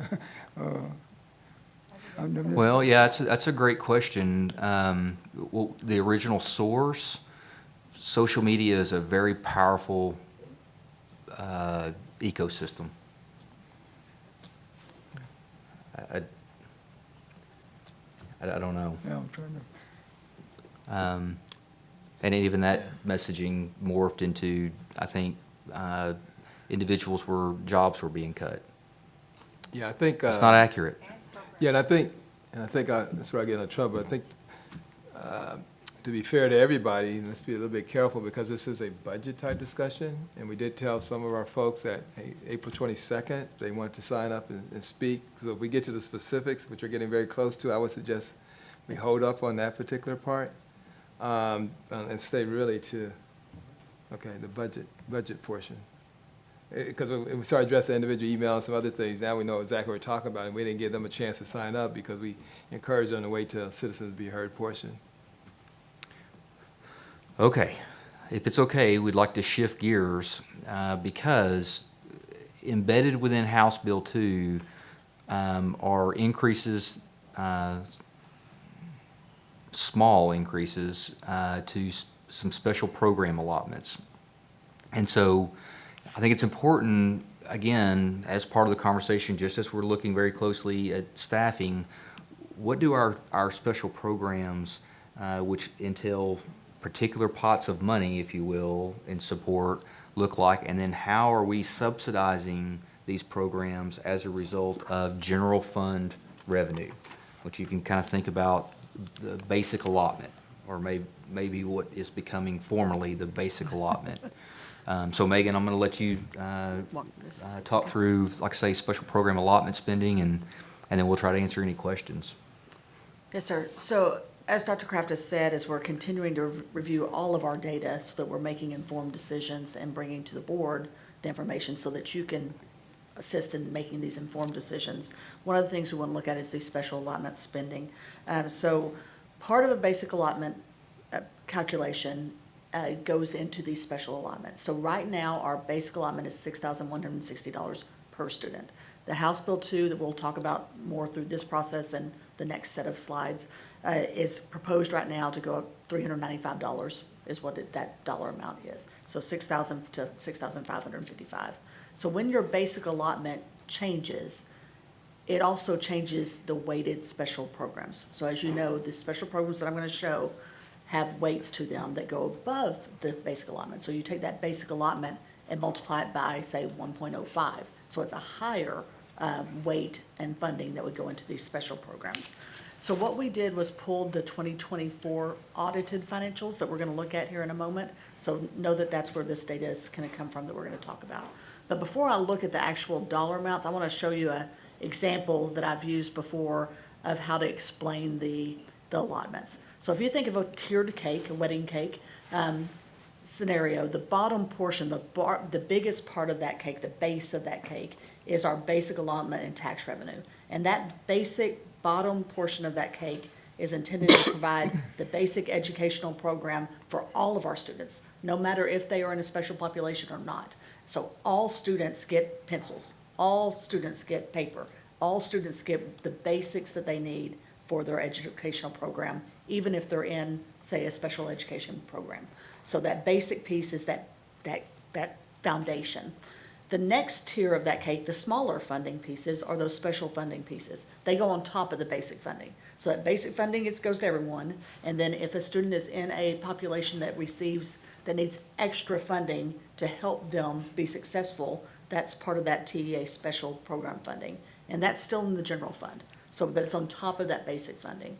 And then on top of that, we get even more funding to meet the students' needs through federal funding for IDEA, Title I, those kind of things. So if you think about it in that tiered approach, I think that helps visualize somewhat what these special programs are. And now we're gonna get into the dollars. So these are our special program funds that come through TEA that are the second tier of the cake. So that's what this piece is. And we're looking at 2024 here. So in the far left column is the program itself, the title. The first dollar amount is the allocation that is received based on the basic allotment and the weight of those programs. The next column is the spending requirement. So TEA sets that some of these programs have a spending requirement of 55% of the allocation and others have 100%. So what that means is if one of these that only has a 55% spending requirement, the district is allowed to use that 45% for other costs. And those other costs can be the administration of the program, but it's not directly that program. It can be for electricity. It can be for, other things to support the educational program. So the next column shows what that required spending amount was for fiscal year '24. That was the last year that we finished and had audited. It ended August 31st of 2024. So for example, special education, just looking at the top line, we're required to spend 55%. And again, this is the TEA state funding. We do receive federal funding that's not shown here, but we're required to spend $58.9 million. We actually spent $144 million on that program. When that happens, when we spend more than they required, you're taking away from that bottom tier of that cake. So what you have available to have the basic education that all students are entitled to is reduced because you're spending it on a special population of students. I will tell you that I do not know a single district in Texas that doesn't spend more than 100% in special education, but I do not know of many that spend 244%, which is what this is, of the required spending. That's a very large number. Most are around 120%. So that is a very large. But then going through, I'm sorry, Ms. Freeman, did you have a question? Yeah, I'm sorry, Trustee Freeman. Thank you. So you said this does not include, of course, it does not include federal funding for special ed. So we're not taking that out of No. the pot. That's on top of this spending. Okay. Yeah, it might be interesting to know what that would be too. And we can do Yes, that. for another column. We can So- look at the No, I mean, element right now. later, I think. We can add that to another presentation, Okay. add federal funding. Yes, And, And ma'am. also add to tell the story, like, why do we spend to that amount compared to the others? What are we doing Sorry. more than others? Or what's different for us? Do we have more students so that we can tell that story with the data? Because that's probably one of the most important stories that needs to be told for public schools. I'll answer. I'll partially answer that question, and then we can follow up with a lot more detail. We have some very, very small self-contained units. We have located special programs at particular campuses geographically for a variety of reasons, but and this is one of the things that we're working on is how do we become more efficient? And while I say, it's nice to have, and I'm just going to use an example, it's nice to have 2 or 3 students in a program with a teacher, an aide, maybe 2 aides. If we're staffed, our staffing guidelines call for, say, 7 or 8 students in that program. You can start to see extrapolated across 82 elementary campuses, that becomes very, very expensive very quickly. The other piece that I will say is that we co-teach through an inclusion model across all of our campuses. The co-teaching model, and Megan, correct me if I'm wrong, just a rough estimate, comes at an expense of, I believe, about $80 million.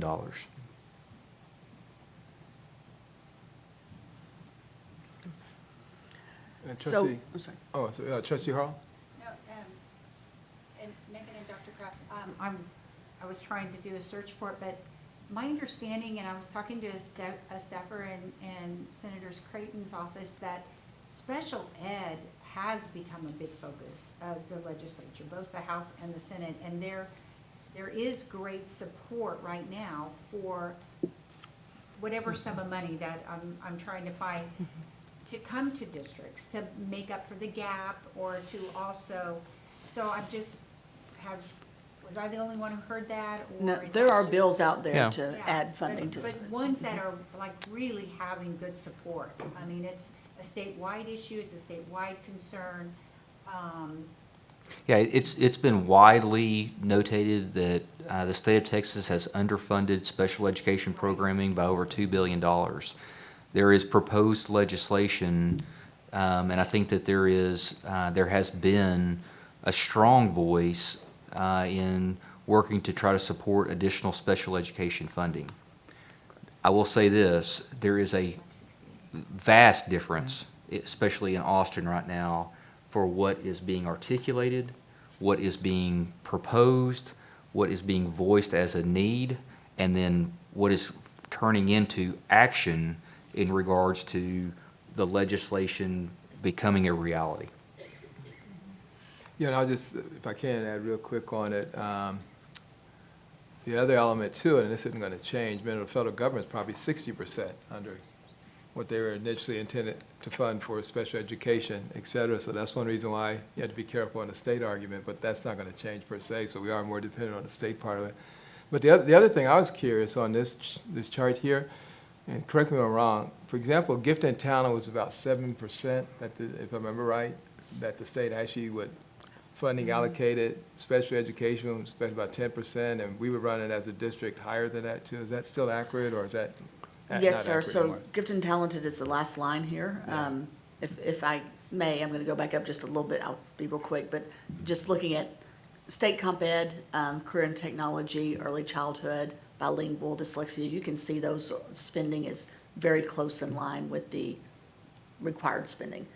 You have to spend the minimum required, so I think we're doing pretty good in those of not going too far above, but meeting the expectation. But then you get into college, career, military readiness, and you can see that's roughly 4 times the required spending that is spent, and then gifted, talented, sir, to get to your point. The required spending is 100% of the allocation at roughly $2 million, and we spend $10 million for gifted and Yeah, talented. what I was getting at, it was the estimate the state uses for the number expected Oh, from your okay. population enrollment. If I remember Percentage. right, is GT is about 7. I may be off on that. I would have to look that up. I'm And not- then I think special education, if I remember correctly, was 10%, but we're actually about, what, 15 or 16%? No, Is it 12? we're actually approaching 18%. Yeah, so that's what I was getting at also. Another reason why that's separate from the other part is Yeah. because we have a much higher percentage than what's estimated by the state. Yeah. And our numbers are gonna keep going up. They are. I'm sorry, Ms. Sedania. We are adding more students to our special education population as well as bilingual, although bilingual this year is really kind of fluctuated, but I think that we're still on a pretty solid trajectory of about 200 new students admitted to special education, receiving an IEP each month. The gifted and talented, we're very fortunate in the sense that we have a GT specialist at every campus. Just, again, some rough math, and this is in support of our GT certified teachers that are assigned to our students. But this is expensive. I mean, to the price tag of upwards of an $8 million price tag. So you can look at that $10 million in actual spending that is in large part supplemented by the basic allotment, that tier 1, and you can start to see real quickly how that is proportionally speaking not in line with the required spend amounts. Trustee Sedania? I'm really concerned about the GT. If 2 million is what is required and we're spending 8 million more, is that something we're looking at? And the college, career, and military readiness, are those 2 programs that we're going to review and see if we need all of that? how many students do we have in GT that we're spending $10 million? We have a little bit over 9,000 GT students. And so to Dr. Kraft's point, that delta between what you're required to spend and what you're spending is staffing. I went back in former GNI, so starting in about 2017, the district used to staff GT specialists at a 0.5 at the majority of our campuses. And we began upping that to where it was a full FTE at every campus. The thinking at that time was that specialist was serving not only GT-identified students, but was also providing enrichment. That also was the time when we really began talking about the impact of charters and, you know, what are we doing to retain and attract certain families. But that's the GT piece. Ms. Saldana, the CCMR, as a matter of fact, we've been working very closely with budget. The majority of our CCMR monies go straight to campuses, goes to our high school and middle school campuses.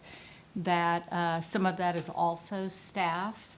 Campuses have some latitude to hire intervention teachers, academic success counselors. So we already have a plan. We know what we're going to be pushing out for next year, but have a plan to really look at some staffing formulas, maybe to reduce some of that latitude in the CCMR space. Yeah, Trustee Hall? And also GT, right? Maybe look at that 0.5 model that we lived with forever. Yes, ma'am, that's actually, we're working on that now. Okay, and then I had a question, is bilingual our dual language programs? Or what do we mean by bilingual? Oh, I'm sorry. So what does it entail? Yeah. Yes. What's our dual language? Dual language would be, Transitional, yes. ESL, ESL. yes. Oh, ESL and dual language? Dual language, Very good. transitional, yeah. Bobby? I'm sorry, Trustee Saldana? The gifted and talented, how many students do they teach during the day? Do they have an academic schedule? Do they have 30 kids and 25 kids several times a day, or? Are you referring to our GT specialist? Yes, the GT specialist, or are they just no teaching, but just bringing kids in? They actually have classes of students, and they also work with students, if they have a lower identified population, they'll work for enrichment. And so they're part of kind of that whole team with the STEM teacher, the GT teacher, the fine arts teacher at elementary campuses. Then at middle school, there are actually courses that students take, and also in high school that GT students sign up for, and it's a regular period like it would be any other content area. So I guess what I'm asking, do they teach a full schedule like the academic teachers? The answer, yes, yes. I mean, I would have Okay. to double check specifics, but yes, they have a class load, they have certain students assigned to them, especially at the secondary level. As a matter of fact, that's been tightened up quite a bit the last probably 3 years. And, they get credit, local credit for that at the high school level.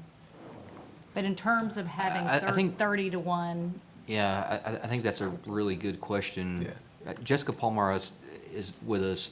Jessica, do you mind shedding some light on exactly what, because Ms. Saldana's question is it a full class schedule, 7 sections? And I'm, High school, right? well, I'm- I'm just curious, if we only have 7,000 students in the program and we're spending $10 million, do we need a GT teacher on every single campus? I'm just trying to see, the academic teachers, we know we need. English, math, history, and science, we gotta have them. But I guess my question is, are we looking at this program because of the cost? so Jessica, what does the schedule look like?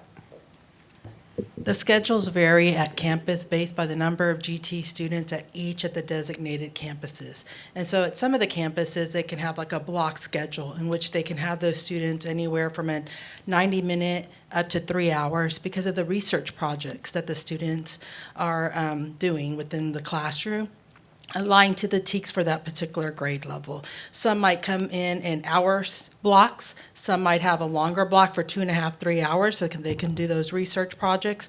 And then we also have intermittent throughout the schedule where they do enrichment for the kiddos that maybe didn't quite qualify for the gifted and talented program, but we might look to onboard them later throughout the years when they're retested. And so we certainly can provide a report at the next board meeting, so you can take a look at how that looks like. But to your question that you just asked right now, there is ongoing conversations to revisit the model that we used to have when we did have GT teachers split at various campuses based on the number of students that qualified.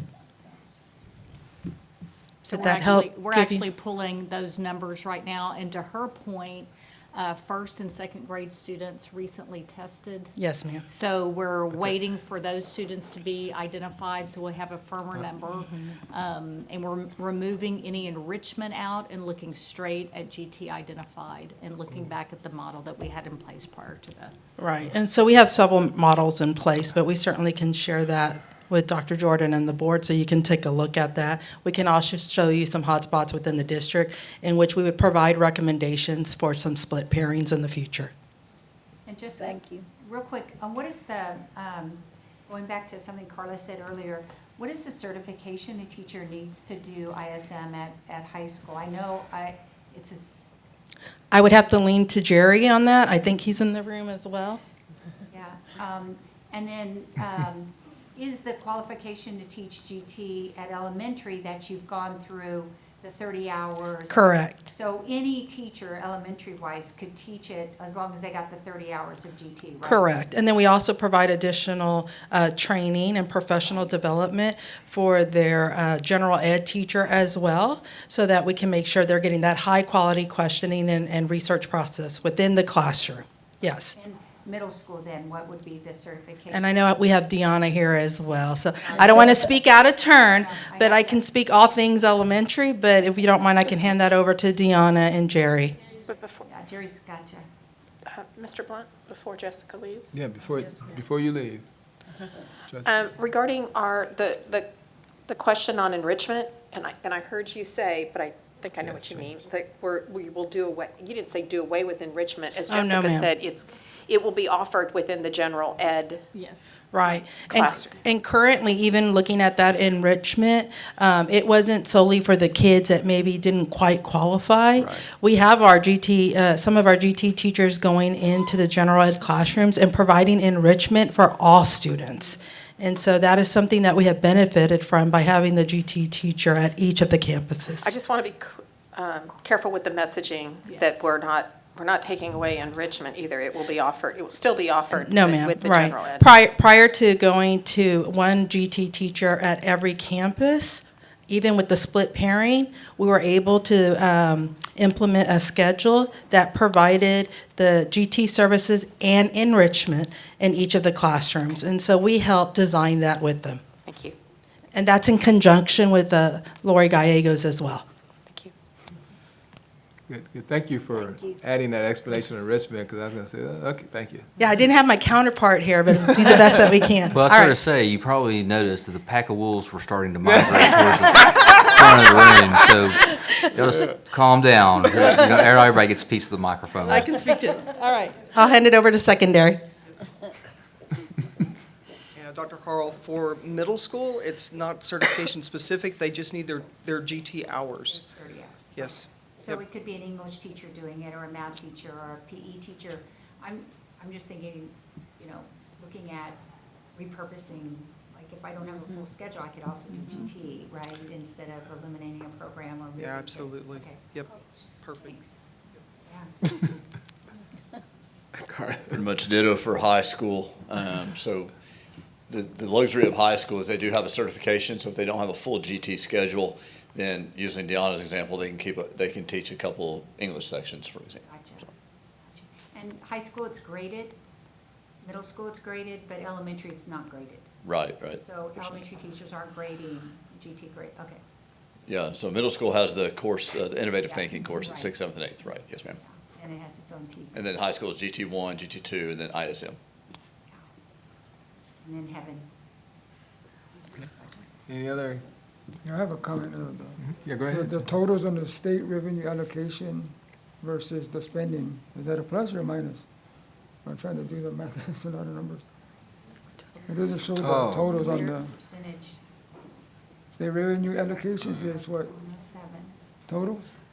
Are you looking at a different slide or No, on that this? slide right there. No, he's just trying to add up, if you add, what's the total of the state revenue allocation? Oh, the Oh, I did not add that Yeah, up. that's what Tiffany, he's- did you have pretty it? What is the difference, plus or minus? Oh, yeah, and that's the spending on the next slide. We can do that for you. I mean, I just haven't. I'm just wondering if it's a plus or a minus, did we lose or did we gain? Well, no, it's very, I can say this, it will be a minus. It'll be minus, yes, right, We're overspending right. The our allocation. required spending allotment. And so, I'm sorry, yes, ma'am? I'm sorry. Do you, Dr. we're an exception to overspending, or is that a common practice? It is a common practice to overspend, especially special ed. So not all of them, but special ed is definitely a common practice, just not to this level. I am not accustomed to CCMR also overspending to this level. GT, I would say, does overspend typically. I'm not sure, I would need to do some analysis if it's at this level or not. But we're using this as just one of our pieces of data as we're trying to decide the best course of action, looking at the slides that came forward with the misalignment of staffing to enrollment, and looking at the historical, and then going, okay, let's dig in further, and how can we make informed decisions? And so we've been studying this type of data as part of the cabinet and senior staff group. I've been working a lot with Janice, with Tiffany and Jake and Julie, and trying to work with their teams of saying, where does it make sense to put reductions, again, in the smartest way possible? So that was the intent of bringing it here to you, so that as we come forward with discussions, you can know the thought processes behind it. The next slide that we have, we won't spend much time on here, but I wanted to show you the spending. So that last column from the previous slide now is broken down by the different object codes that TEA has as report. So you can see how much is payroll, how much is the services, how much is supplies and materials. So across that piece, and I'm not going to spend, again, time on this, but I want you to see that. And then pulling that special programs into this last slide that takes the total special programs compared to the all other money that comes in from TEA, and that you can see those totals by payroll, services, supplies and materials. And I want to point out that 88%. You know, when you add federal funds in there, that 88% might change a little bit, but the bulk of the spending that we have in Northside ISD is payroll. So I know that that is a hard conversation, and I do not take it lightly, but I think it's important that we show that. And if someone asks, well, why aren't you trying to curb this $101 million deficit in other ways, it's hard, very hard to get there. So I wanted to make sure that everybody could see that if you're looking for $101 million, you could add up all the services and all of the supplies and materials and barely get there. So if people ask, why are we having these Which conversations? we just can't do. I Right. mean, obviously, as you well know, I mean, we cannot not provide supplies, materials. We have to turn the lights on. We have to run HVAC systems, as you well know. So we would like, I'm sorry. Oh, go ahead, no, you're good. If the board is ready, we would like to go into the look of the model of the House Bill 2. So Monica, if you could bring up the Committee Substitute House Bill 2 summary runs. Can you, which one is that called? Which file? It's CSHB 2 HB2? summary runs Okay. is the one that she's going to bring up. And- We and also these- have the detail, but it's very hard Yeah. to read. These are, and again, these are very, very preliminary. And I say this because, again, we are at this point not using this for budgetary planning purposes. Right. We're hoping that this number is going to increase. It's not going to increase to $101 million. But wanted to provide this, especially as we were looking at special programs, because again, you can see very quickly that special programs and the allotments that are being adjusted through the weighting system are absolutely pertinent to this particular piece of legislation. So what we have here, looking again down and across, and you do have in your board docs the detail that gives all the special programs that we just looked at in detail. But what I've done here is summarized all those special programs, just added them all together to make it a little easier to see on one page. But across the top, so that you know what the columns, we have our SOF is Summary of Finance, so it's our adopted template run that came to you in August of last year. At that point, our membership was 100,000 students, and you've seen what that has adjusted to as we've looked at it. That resulted in an refined average daily attendance, which is what we're actually paid on, funded of 93,500. So I want you to see, when you start seeing these 93,000, 91,000, that's due to the attendance piece. And again, that left-hand column shows you the different areas. The regular program, which was the bottom layer of the cake that we talked about, there's a couple of pieces that are that bottom layer, but the special programs was that second layer. The local share is what we should be bringing in taxes per TEA. The tier 2 is the golden pennies, those 5 pennies that we have access to that brings in more money. That hold harmless that Dr. Kraft talked about, and we'll talk through that as we move across the page, which results then adding all of that together as our total state aid, and then below that is total state and local revenue. That total state and local revenue is going to be important as we talk more of the bottom. I'm not going to go further in the bottom yet. So then we look at current law projected for fiscal year 26 for what we know right now. Again, this is assuming that nothing changed in our template, nothing changed in the basic allotment. That's what we have as projected revenue that we would have. See that under that total state and local, we're reducing about $20 million. So we talk about our $101 million deficit. Now we're going to add 20 more to that. So again, this is why we're having these conversations. We have the 2 entities that Dr. Kraft talked about, and I don't want to list them individually because I don't want to hold them to what they gave us, but what we wanted to show you is the Run A and Run B from those different entities that we work with. You can see that the refined ADA that is being used is a little different. The Run B is using another type of hold harmless, if you will, that is giving a softening of the decline of enrollment. And so that is in the committee, House Bill 2 language, but it's not been ironed out yet of exactly how that calculation is done. So one is using it, one is attempting to use it, one is not. But if you look through those 2 columns and look down, they're somewhat close. I mean, they're within $5 million of each other when you look at the total state and local. So don't get too worried on the individuals. Comparing those, I want you to see that we've got 2 different runs that are somewhat similar, so I feel comfortable that they're in the right range. Again, we're not using this for budgeting. We're using this to talk to our legislators. But what I want you to see is that hold harmless line, it goes away. So that hold harmless, which is part of that bottom layer of that cake for basic services, that is really taking away from that funding that we have if you look at this.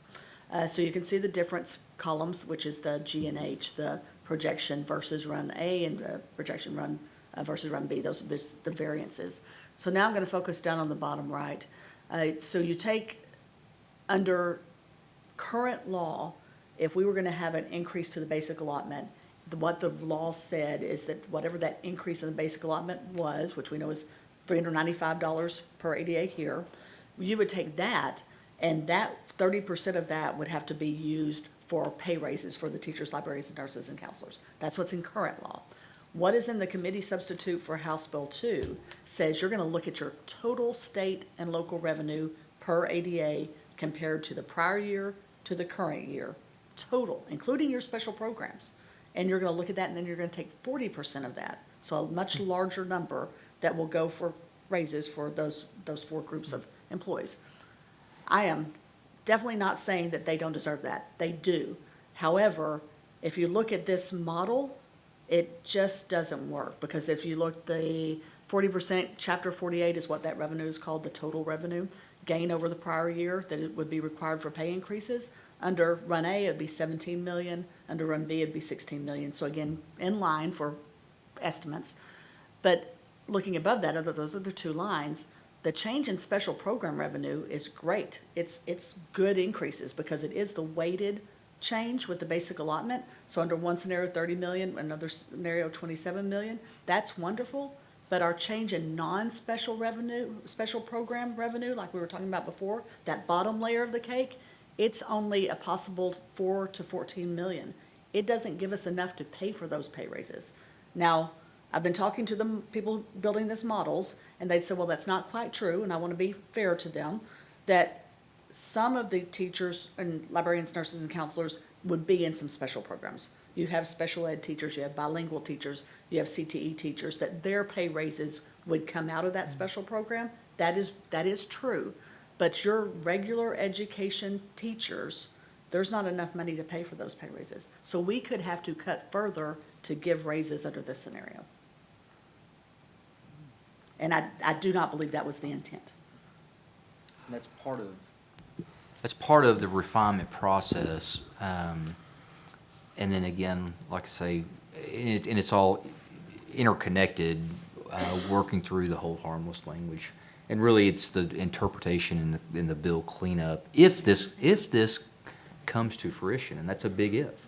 Again, that's why we're not using these numbers for budgeting purposes, because obviously, it's got a long way to go. And Megan has been working with Amanda Bronson, has been working with Josh Haney at Mo Casey. I mean, these are Leo Lopez. These are individuals that are pretty astute when it comes to the state of public finance across the state of Texas. And there are a lot of question marks as to what exactly is the intent and how does this bill potentially, ultimately, be debated on the House floor, and then, of course, if it passes out of the House, transitions over to the Senate, which will be an entirely different conversation. Mr. Bullock? Yeah, Trustee Freeman. Help me understand, a run A where the hold harmless just completely goes away, we didn't talk about it completely going away, right? I mean, the hold harmless part is on what they were going to delete, so to speak, or not reimburse us for, is not the entire amount. Is that correct? I don't believe it is. Megan, do you know? Oh. I don't know for I want- sure. Yeah, Yeah, I was gonna I- say that interpretations of how they're reading the committee substitute Okay. is the challenge, but Okay. it was clearly stated to me that those three different types of hold harmlesses were being swept up to provide for the basic Okay, allotment. so thank you. I just misunderstood you from Yeah. the last time. I thought it was only Well, and if you kinda- over 65 and the. Yeah, it's the homestead exemption, 65 years of age, and then the two property tax compression. Oh, plus the Now- two. Now, I think they're working, I believe, to try to consolidate the two property tax compression provisions. But no, I mean, even if you just think about the homestead exemption, I don't believe that is indicative of the aggregate of, or the net effect of those Thank you. I four I misunderstood hold what you said. harmless.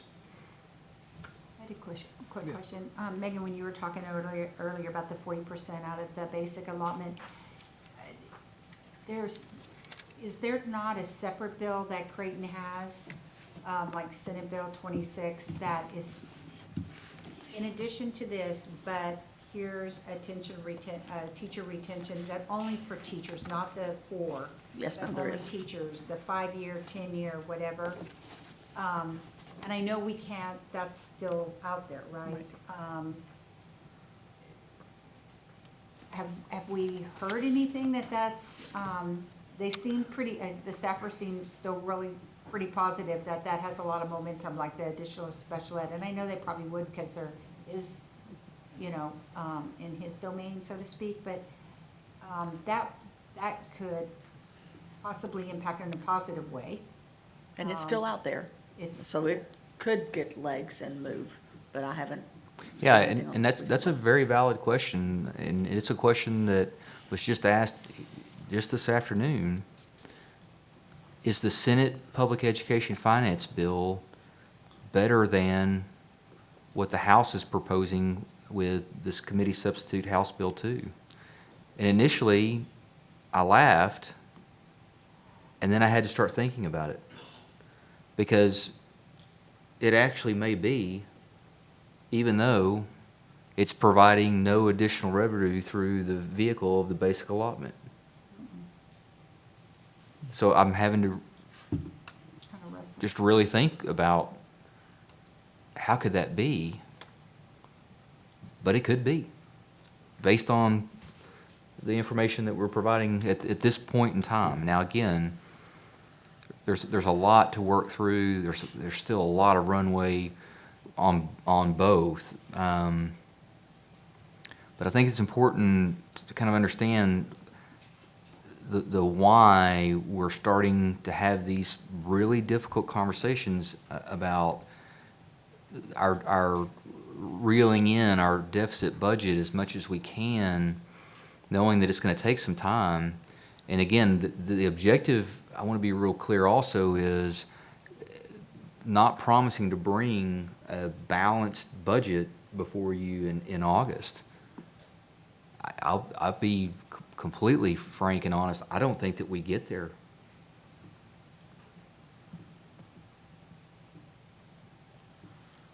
This is going to be a process.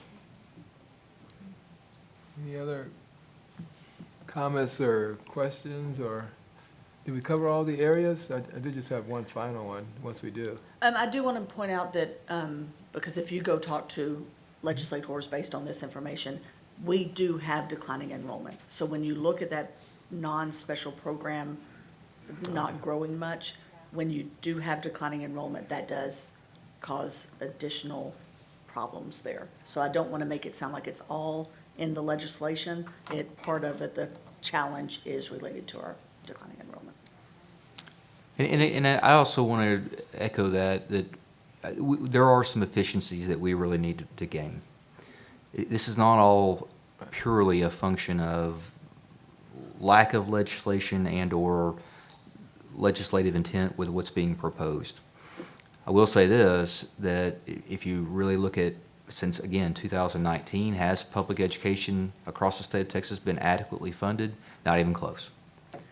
And you can look at data, we can look at statistics, and we can look at all kinds of different metrics, and it just hasn't.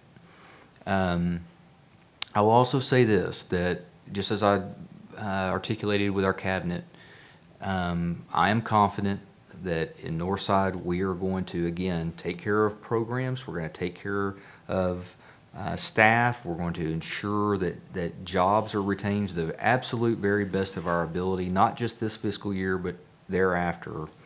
And we're going to work to make really tough decisions and propose tough situations in the best interest of our students. That's what is going to drive this budgeting process and proposal that we're working towards in August. Not to say that there's not going to be tough conversations. There's not to say that there's not going to be, like I say, some long hours and hard work put into it. But we've got to commit to it because, like I say, there's too much at stake. And then, obviously, that's our students and our students' success. That being said, Mr. President. Just one more on to what you're just talking about. If we back it up from August, what are the key milestones that we're going to start from here to there that we need to be aware of? Yeah, we need to have obviously a near final budget come July.